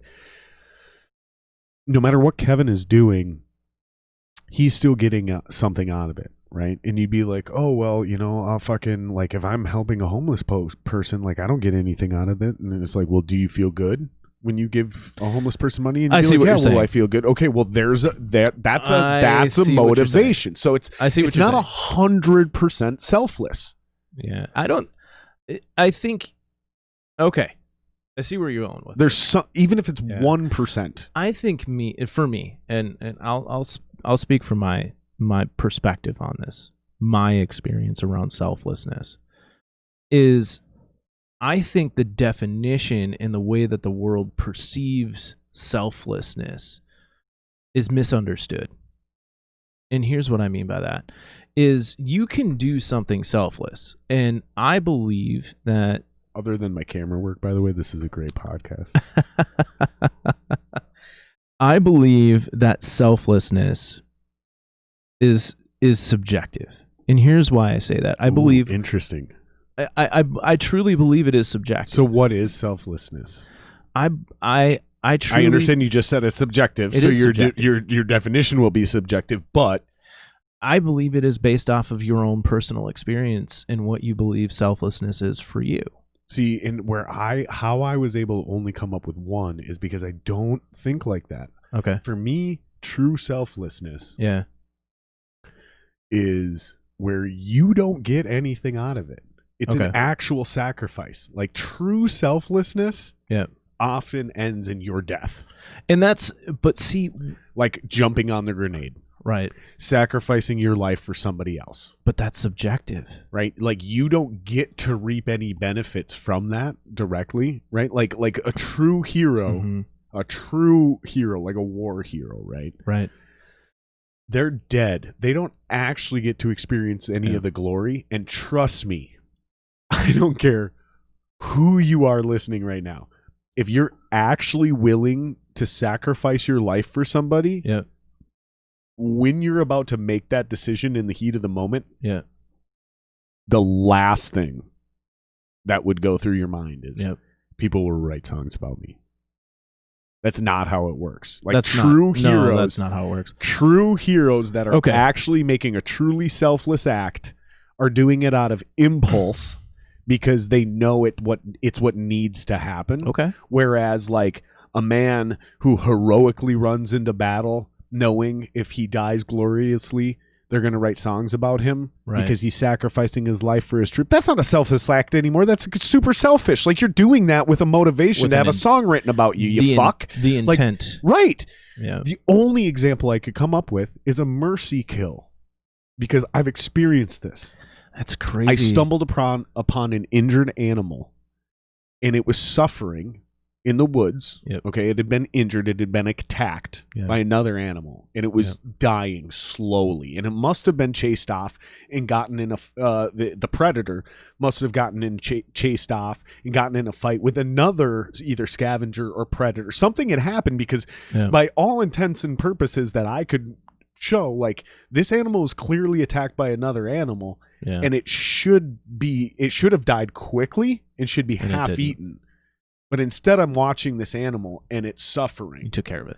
And so I took care of it, mercy kill, and it didn't matter. I didn't feel good about that. I felt like shit, and it fucked me up for like 3 days. Sure. Like legit 3 days. Okay. I was fucked up. Like I was having a hard time sleeping. Like in the middle of the day, I was having like borderline PTSD. Right. Because it was the first time I was a kid. I was 12, 13 years old, happened to be in the woods, happened to like be well trained as a Cub Scout. Yeah. Like I had a knife, like I knew what I was doing. And like I could not. So this is your argument why even this isn't selfless. Because I couldn't leave that animal there to suffer. Yeah. Like it was almost an obligation. And that's what I think, like there's two types of true selflessness, right? That's interesting. It's either you do things based on an obligation with zero pleasure and zero like the guy who cleans up shit. Mm-hmm. Like, trust me, he can go get any job. Right? Mm-hmm. Like that ain't the only job he can get. But the guys who clean up shit, that's a pretty selfless act, no matter what they're getting paid. Because they could get any job to do that. But they understand somebody's got to clean up the shit. Yeah. So that individual act is pretty selfless. Like I said, the mercy kill on an animal. Or maybe if you're in a time of war, like and your buddy's got his legs blown off, but they're not blown off enough where he's going to die in the next 30 seconds. And you know he's just going to sit there and fucking suffer for 3 hours. Yeah. And so fucking you talk to your sergeant, you fucking just put one in the back of the dome. Like... those type of things are going to haunt you for the rest of your life. Mm-hmm. But it was definitely what was best for them. Right. And you get nothing out of that. Right. Yeah. That's, to me, the only truly selfless act. Wow. And even that could be argued that you're doing that selfishly to avoid a greater suffering. Yeah. I think that's where it comes from, subjectiveness. And that's why I believe, in my opinion, that's why I didn't argue with you, and you said it was subjective. I asked you what you mean by that. That's why I asked you it that way, is because it's like everything I'm about to say, I'm going to say super strong and assertive, but it's also subjective. It's subjective. Exactly. You know, right? But I truly believe, man. Isn't that a mind fuck, bro? It is. Well, I think a lot of things in this world are mind fucks. You know, I really believe that, and I believe listen, I believe we're all just wandering around this world trying to figure this thing. I love smoking cigs. I love drinking beers and ripping cigs. Eric nothing Kais, wrong with it. Eric Kais, if you're watching this, yelling bud, at you right now. Eric Kais, did you see my little post on his post? No. He made some posts about like tips, top tips to avoid COVID or something like that. Sure. And it was like exercise regularly, get good sleep, avoid alcohol, quit smoking. Oh, you know what? I did eat see healthy. That. I think that's just life. And I commented, I refuse. Yeah. And he was like, so refuse funny. What? And I was like, slamming beers and ripping cigs. Yeah. Which I totally know is not good for me. Yeah. But I also think saying slamming beers and ripping cigs is fucking hilarious. It's hilarious. It's hilarious. And I also know how much it bothers Eric. So it was like a threefold thing. Like, I'm cracking myself up because this phrase, it's like the word fuckboy. Oh, man. You can't say fuckboy without making me smile or chuckle. Like, if you say, hey, fuckboy, I'm going to chuckle. And it doesn't matter if you're talking to me or you're talking to somebody else, I'm going to chuckle. Yeah. Slamming beers and ripping cigs is one of those things. Like, I chuckle. It's a hilarious, silly statement that like the most redneck of rednecks say, right? Or ripping darts. Yep, there you go. That's the Canadian version. That's a Canadian version. That's the Canadian version. Yeah, man. Just to kind of finish my thought there, I really believe that we're all just kind of wandering around this world trying to figure it out. And once again, that's why I say selflessness is subjective, because it's based off of life experience and how we look at selflessness. 100%. I really do. And some of us, and even this seems selfish, some of us do acts of selflessness to potentially feel better about ourselves, to feel better about the potential really terrible things that happen to us. It's interesting you say that, because have you ever heard, so we've both battled depression. Yeah. Openly. We're not ashamed of this. I am not. We've both battled depression quite openly in the past, and even in the not so distant past. Mine is more recent, man. I shoved that shit down for so long, dude. I just ignored it. Sorry. Here's the thing is, I haven't been depressed since shortly after we moved into this house. That's good. And what triggered a mini depression for me was a very direct outside force. Mm-hmm. And I was able to quickly recover from that. Right. And that's good to hear. So I haven't dealt with it recently, but what I wanted to bring up is the idea that I just lost my train of thought. We're talking about selfishness and selfishness. And yeah. Perfect. Thank thing. You. Oh my God, you're the best guest. So I had read an article a while back. Yeah. About the difference between the Western philosophy of happiness and the Eastern philosophy of happiness. Okay. And it really quite divides in the middle of Europe. Okay. So Eastern Europe, Western Europe, and it really doesn't stop through America. Right. You know what I mean? It's kind of the same. Okay. But it's let me rephrase that. Like this table, right? Mm-hmm. It's like pretty much 100% this way in Eastern Europe, and then Western Europe's a gray area, and by the time you get to America, it's 100% the other way. Right. And the idea is this: in the West, in America, when you're depressed, right, we say this is the typical advice our culture gives. I'm not talking about individual therapists or families or wise friends. This is what our culture says. Well, take some time for yourself. Go do something you love. Go rock climbing or sit in the woods. Whatever it is. Yep. In the East, they say, go do something for others. Go help someone. Yep. Go donate your time. Go fix something or build something for somebody else. Interesting. Both are super selfish, because they're both seeking your internal happiness. Right, so it really doesn't matter what you're doing. The motivation and the intent is still selfish, which is for you to be happy. Yeah. You know what I mean? Wow. It's very, and that's what I pulled out of that. It's kind of mind blowing. That's what I pulled out of that, though, is I was like, wait a minute. These are both, because they were trying to like kind of be condescending towards the Westerners. And it's like, well, wait a minute. What if that's because Westerners' lives are more built on serving others, and Easterners' lives are more built on their lives are already built to indulge, and it's we're doing this and it's for us and this is what our family does, and well, now we're unhappy, so let's go help some other people. Whereas like Americans, our entire fucking lives are built on working for somebody else so somebody else can go rich. The whole thing is built on sacrifice for somebody else. Like everything we do, all of our merit, all of our honor is built on the idea of like, well, I've been thinking about that. How do you do this grind, bro? Well, I got kids, man. I do it for my kids. Like your whole fucking life is about your kids. Like you still are a person. I get it. We want to give the best life to our kids.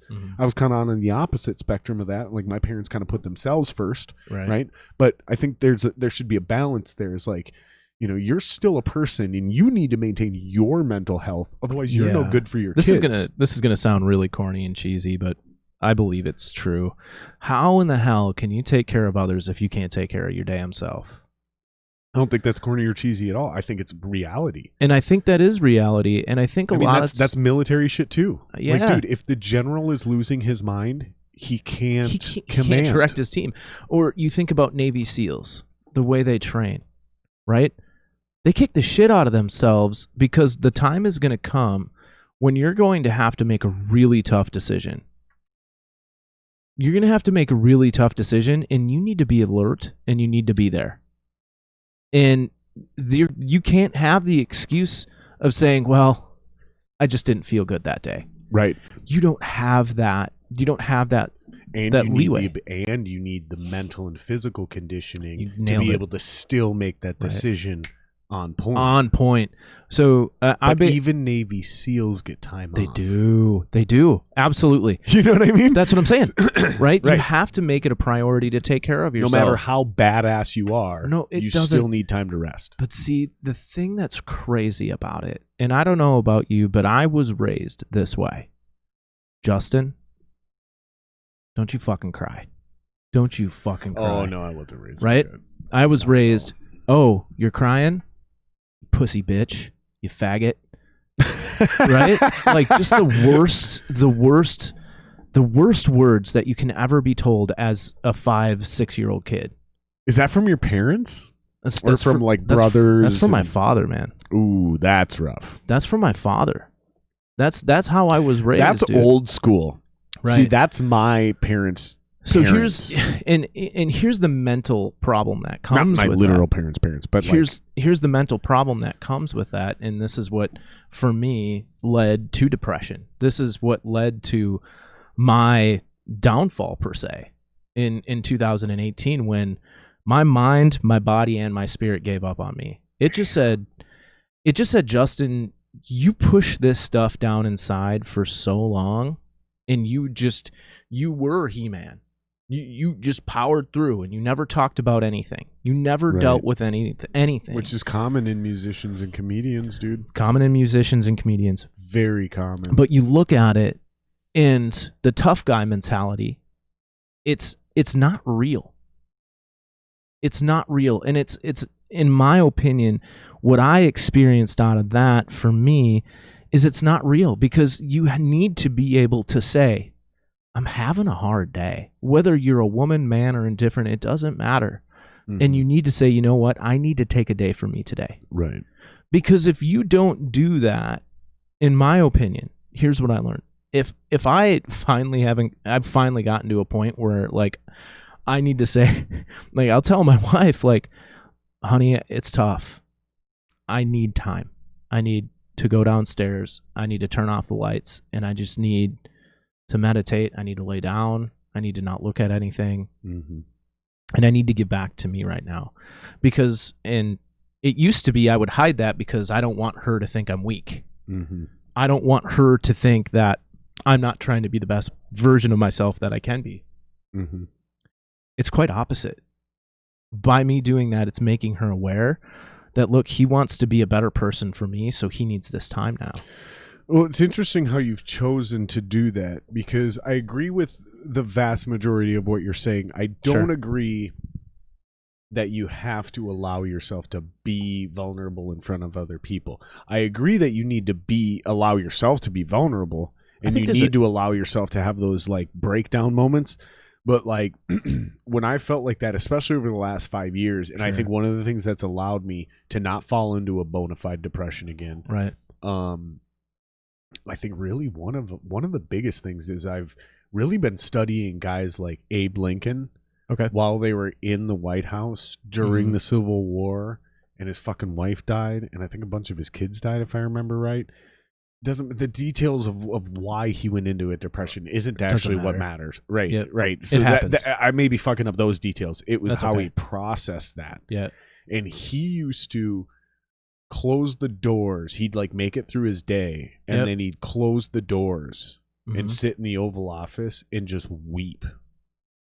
But that worked for him. Like hours. That was his version of vulnerability. Right, and that's what I'm saying. That's what I'm saying. So Yeah. for like me, when I have had those immense moments, I just tell my wife, like, you know what? I'm not ready to come to bed tonight. I'm going to take a couple hours and I'm just going to kick it. Yeah. Yeah, I don't tell her like I need some time for myself. Yeah. I don't, because she doesn't vibe with that in the best way, right? She takes that personally, like, oh, am I annoying you and shit like that, right? Because she's so kind and she's so nice all the time that she has a hard time understanding, like, no, it's not you, so it's everyone else. I'm interested. And it's the world, and it's everything I'm going through right now. And like, you're so far from the problem that I don't even need you to be a part of the solution. Does that make sense? Yeah. Like so rather you say, see what I'm saying? Rather it's like my puppy is never the problem. Rather you having to say that or not does not matter. You can just, because you know the type of person that she is, you can express that. I'm just like, hey, I'm not coming to bed tonight. Like I'm gonna be up late tonight. Man, that's really it great. took a long time to establish that relationship too. Like we had to get in little spats where she's like, hey, it's midnight. How come you're not coming to bed? And I'm like, because I'm not always coming to bed on time every night. It took years, and this is even before we got married. Yeah, I'm like, you got to understand. Like sometimes I get into, and sometimes it wasn't even about the depression or like. Sometimes I get into these flow states. Sometimes I get into these fucking flow states where I'm thinking. Yeah, literally, dude. You don't want to be interrupted. I swear to God, brother. Okay. I swear to God, I've had entire, like, epic conversations with myself. Sure. When I say conversations with myself, I'm talking to that inner and my wife will come down at 2 a.m. and I'll be sitting on the couch like this in silence, just smoking cigarettes like this, like the thinking man statue. Sure. Yeah. And she'll come down. Are you coming to bed soon? And be like, what? And she'll be like, are you coming to bed soon? Like, it's late. It's 2 a.m. And I'm like, I'm in the middle of something right now. And she's like, you're just sitting there in silence. Yeah. And I'm like, that's not, like, listen, woman, like, I need you to just, we'll have this conversation about what's actually happening here. And I'm going to sound super rude right now, but like, I'm deep in thought. Yeah. And you've already fucked this up. And the longer you stay here, and I don't actually say this. Yeah. This is like what I'm going through in my head in this amount of time. Yeah. Yeah. Right. Like the longer you stay here and make me explain why I'm not coming to bed, the longer it's going to take me to get to bed. Or actually is what I'm really thinking is the higher percentage of probability I never make it back to this thought. Because I'm like really on to something here. Sometimes it's a song. That's crazy. Sometimes it's an idea for the podcast. So you get that stuck in it. Yeah, and it happens when it happens. Okay. And then it's like, leave me the fuck alone. Yeah, yeah. And that's also when I'm like emotionally processing shit. Yeah. Like the way I process when I'm at my mental best. Yep. I'll sit here in this studio. Like I'll be playing my video game. I'll be playing Madden football. I'll be listening to a Joe Rogan podcast. And I'll be sitting there playing and he'll say something or something will happen in the game. Pause. That'll set off a chain reaction of thoughts in my head that lead me back to an idea I was thinking about. I hit pause on that and I sit there and I think, and then all of a sudden the Rogan podcast is distracting me. So I hit pause on that and then I sit here and before I know it, my Xbox is shut off. Naturally by itself, and my computer went to sleep, and I'm sitting here like this, dude, just like, and I'm still holding the Xbox controller, and I'm still smoking. It's not like I'm catatonic, you know. I'm still smoking weed and shit. I'll set my controller down, but I'm completely unaware of everything else that is and sometimes it's a song, sometimes it's a riff I'm writing, sometimes it's a It's a social issue that's going on. It's anything. But when I get in that flow state, leave me the fuck alone. Okay. So the good news is over time, as I've matured and learned how to communicate more properly, especially that's the big thing, being a married man now, it's a huge difference, right? Versus when we first started dating. She'll come down and she'll sit down and now she knows when she sees me in that body posture, she'll be like, "You gonna be up for a while?" And I literally just go, "Not coming to bed anytime soon." And she goes, "Okay," and leaves. That's great. And the reason this works is because she's also an artist. She's a painter. She's a prolific, talented That's really artist fantastic, and painter. though, that you have that connection. So and that's the only way it worked, though, is I had to explain to her in that analogy. I was like, how would you fucking feel if I came in while you're like in the throes of making the nicest painting you've made in years, and I come in and I'm like, "Honey, I need you to come and talk to me about like, how do you want me to wash your car? Like, I told you I was going to wash your car today. Can you come out and show me? Like, I was thinking about using a toothbrush in this area. Is that detailed enough?" Sure. And she's going to be like, "Dude, are you fucking kidding me right now? Like, just wash the fucking car." At this point, I don't care. It just needs to get done. Any cleaning to the car will work right now. Like, why would you come ask me? I understand you may feel the need to ask me. Mm-hmm. If it's that important, then stop cleaning the car and wait till I'm done painting and then come talk to me. Yep. But you don't come interrupt me while I'm covered in paint and I'm fucking in the middle of it listening to Whitney Houston drinking wine. And you fucking... She doesn't listen to Whitney Houston and she doesn't drink wine. She drinks fucking whiskey and she listens to all kinds of crazy music, but not Whitney Houston. But I'm just painting an analogy here, right? Like, you get what I'm saying. Like, Jared, the man of analogies. When I explained it to her in that way, she's like, "Oh yeah, no, you're totally right." Because she's like, "I totally flipped out on people for doing the exact same thing." Right. So then there was no more animosity to it. So then, and basically, like, now I'm able to just, she understands I need those moments. Right. And she doesn't necessarily need to know what I'm using them for, as long as she trusts that I'm not fucking other bitches and I'm not down here Skyping and doing fucking crazy weird shit. Right. She's allowed to come down here at any time. But if she comes down here and she sees me deep in thought, or she sees me intently playing a video game or playing guitar or recording music, she knows, turn around and leave. You checked on me. There's no other bitches. I'm not online with somebody. Yeah. Which, I'm not trying to paint my wife as some paranoid person. No. I'm just saying, like, as long as that's happening, she's got it made. I don't beat her. I don't cheat on her. I'm not running around. I'm not a gambling addict. I'm not a drug addict. I'm not an alcoholic. Sure. I'm fucking down here working. You know what I mean? Mm-hmm. And once she started to respect that, it made it a lot easier for me to fucking find those moments. And dude, there's still, because I do suffer from depression, there's times I just wake up and I'm like in a funk. Yeah. And like, happens, I'll cry in the shower for no reason. I'm just like fucking like, it's bad. And like, it's usually diet or rest related, or I bumped my head because I had a ton of concussions through sports. We'll have to get into that kind of shit the next time, like what got us to all these crazy states. But like, I basically where I started with this is I'm not 100% sure that you need to let everybody know in your life that, like, here's the analogy. You get those emails. "Hey guys, I'm taking a mental health day." Yeah. At work. Mm-hmm. I don't need to know that. I've never. I don't need to know Yeah.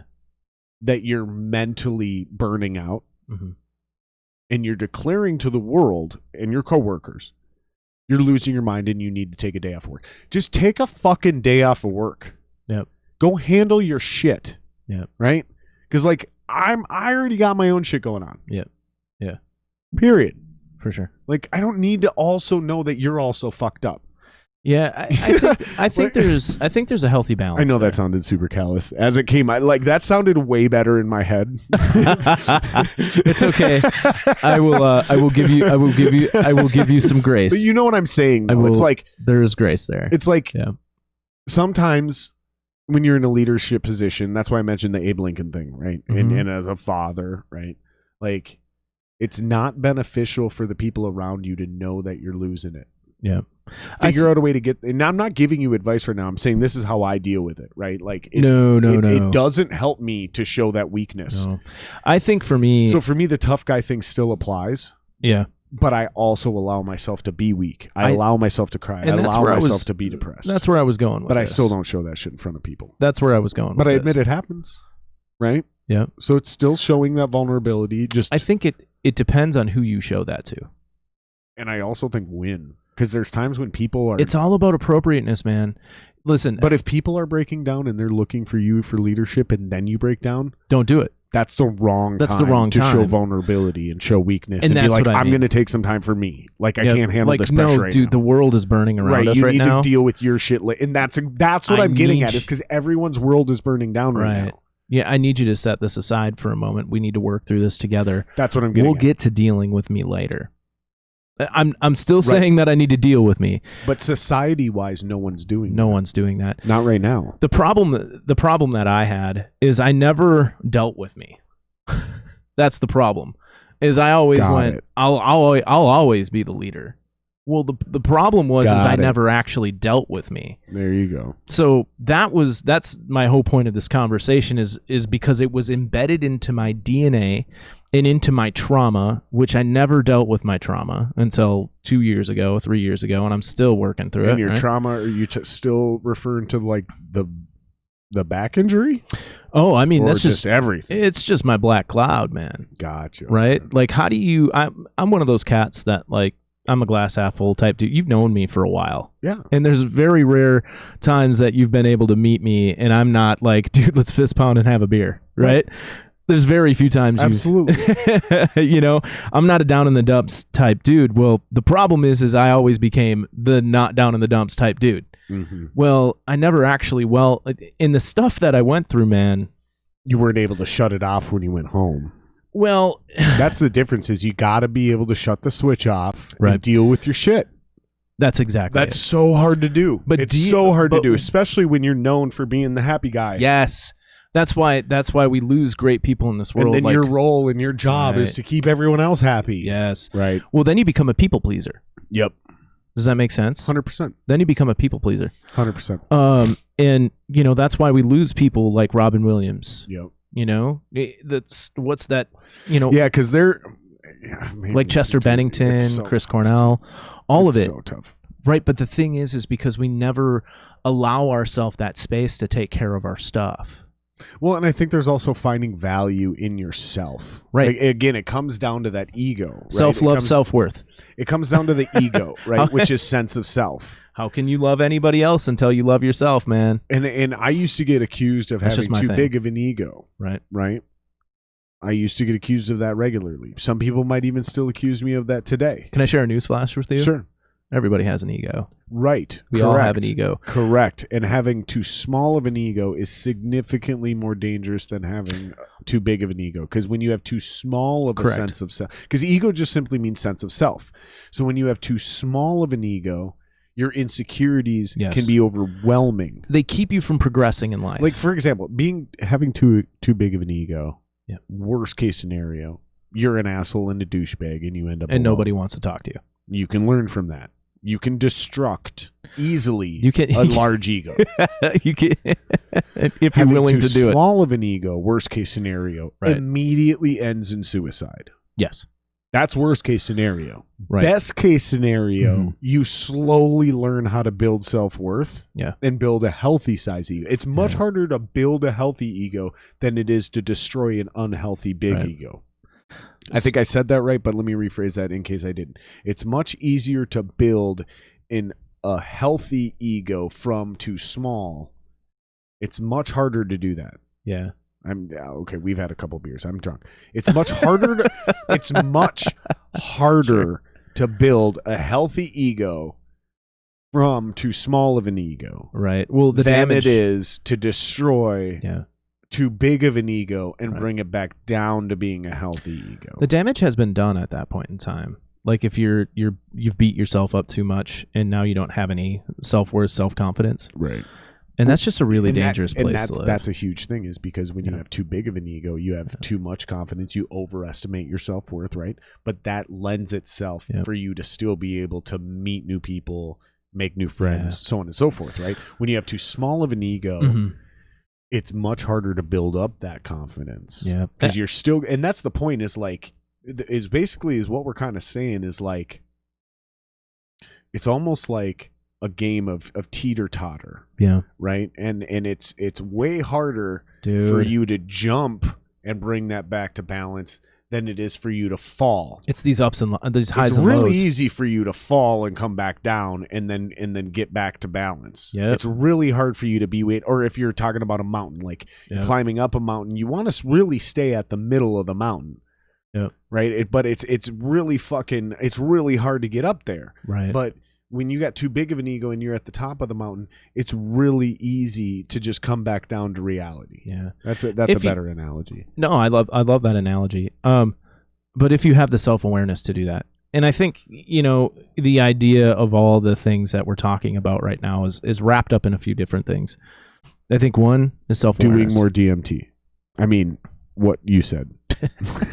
I'm not saying, listen, man. I've never done DMT and I want to badly. I'm not saying that I don't think those things aren't beneficial. Listen, the science is backing it up now. There's enough science, there's enough proof, and there's enough. Hippies would have only made this case 30 years ago, but real science is backing it up now. Right. So I'm not going to be one to say don't do that. I mean, I say it jokingly, but there's a lot. Right. If you guys don't know what we're talking about, just fucking Google DMT. Not even just DMT, just like therapeutic yeah, therapeutic hallucinogens, and then type in like CDC or something like that, because or not even the CDC, the FDA, because psilocybin is in its third stage, I think. MDMA, I believe, is in its third stage, right? And in science lingo, third stage is like a really big deal. Yeah, it's a huge deal. Once something finally gets to the third stage, it's almost inevitable it makes it to actual shit. So they're curing PTSD, they're curing depression, they're curing drug addiction, they're curing speech impediments, they're curing smoking, all kinds they're curing fucking everything, dude. The best analogy I ever heard about it.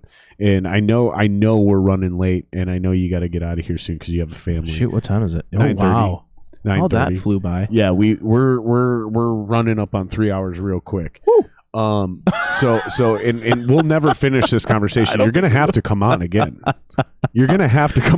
I'll bring you more good beer, man. Dude, please do, man. That's one of the favorite things that I never saw coming with the podcast is like when people bring shit, because I usually provide the beer. Like I went and bought a bunch of beer tonight just in case, and I asked Justin before the podcast.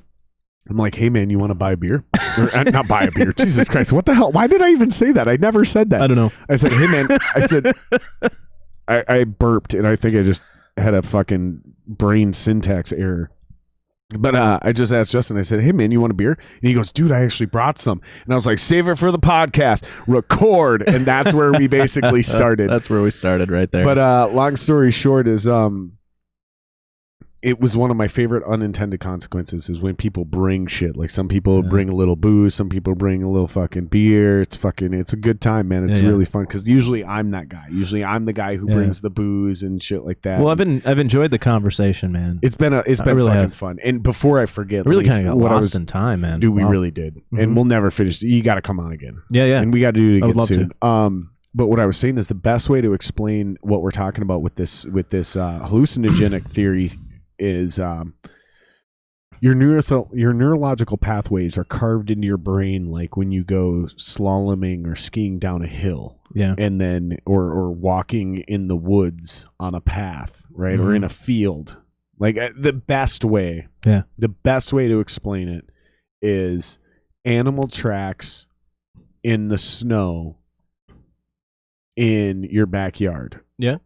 So this works better for people that live in the north that have snow, and they know what I'm talking about. You get the snow, and then the animals carve paths through the snow, and for some reason they naturally stay on those paths. Mm-hmm. And you watch several paths get carved deeper and deeper into the snow, but the animals seem to stay on those paths. And then all of a sudden, a brand new, fresh coat of snow comes, and all those tracks are gone. Mm-hmm. And if you were to take a picture, believe it or not, those animals don't take that same path. They carve new paths. Right. That's what it's like. That's what it when does. you do hallucinogens. It kind of repairs. allows you to carve new neurological pathways in your brain. Yep. So it's not even a healing. It's almost a rewiring. It's a restart. You get a fresh. That's what I've heard. You get a fresh take on how you want to get from problem A to solution B. Right. Like you no longer are stuck in this rut of like, well, I have to carve this path. Maybe if I get enough speed, I can jump this curve here and get out of my usual route, and then I can come up with a new solution. Sure. New fresh coat of snow comes, which is the metaphorical hallucinogens, MDMA, psilocybin. There's a bunch of different ones they're experimenting with. New fucking coat of snow comes. It fills up everything. Now you have the entire ski path to go down, or the animal track to get from the one place to the deck next. To the tree, or whatever the fuck it is. Sure. So, dude, you're really done with the music thing. You can't be done with the music. No, I'm not done. No You're way. just done with that band. I've just decided to move on to newer things. You want to keep the creative juices flowing? You want to help me out? Sure. Do some writing with me, Wally, and Jeremy? Yeah, dude, I would love to, man. I would love to. Listen, we'll wrap this podcast up. Yeah, I'll play you the demos that we're working on. Right on. I think you'll dig them. Yeah, because you know Montoya, he's fucking prolific. Wally's producing it. He's gonna help write the vocals with Jeremy. Right on. And I'm writing all the music. That's great. And we'll keep those fucking, because I believe the creative mind, the brain, musically is like a muscle. Yeah, you gotta stay in shape, bro. Oh, dude, You're in between NFL teams right now. No, here's the thing: you gotta stay in game shape. Yeah, you see what I'm saying, dude? I've already written like 10 songs for a new album. I get that, but that's not what I mean. That's you just working out. Right? Oh, you see what I'm saying? Like we're using a sports analogy here, right? That's you working out in the gym. That's cool. Yeah. That's great. That's cute, but that's not game shape. Yeah, right. Like you don't get in game shape until you're on the field playing with other musicians.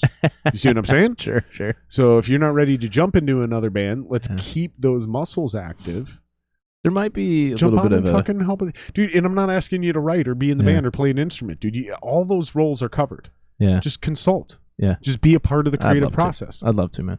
Dude, all right, let's wrap it up. I'll play you the demos, dude. Fucking, do you have anywhere you want people to follow you? I don't know. All right, don't worry about it. We'll cover it next time. You can find me on Facebook. My name's Justin Crandall. Instagram, things of that nature. Check out a little band called Dreams Aside. Yeah, basically, his name was at the beginning. His name's on the fucking thing. Yep. Google him. You see his beautiful face. Look at him. Look at him. Oh, wrong camera. There we go. Hey, folks. You see his beautiful face. You Seriously, can find him on Instagram. It's spelled just like it is. There's not very many of them. There's like 3 of you. It's been a joy. 4 of you. Joy having a conversation. This was a blast, dude. Thank you for doing this.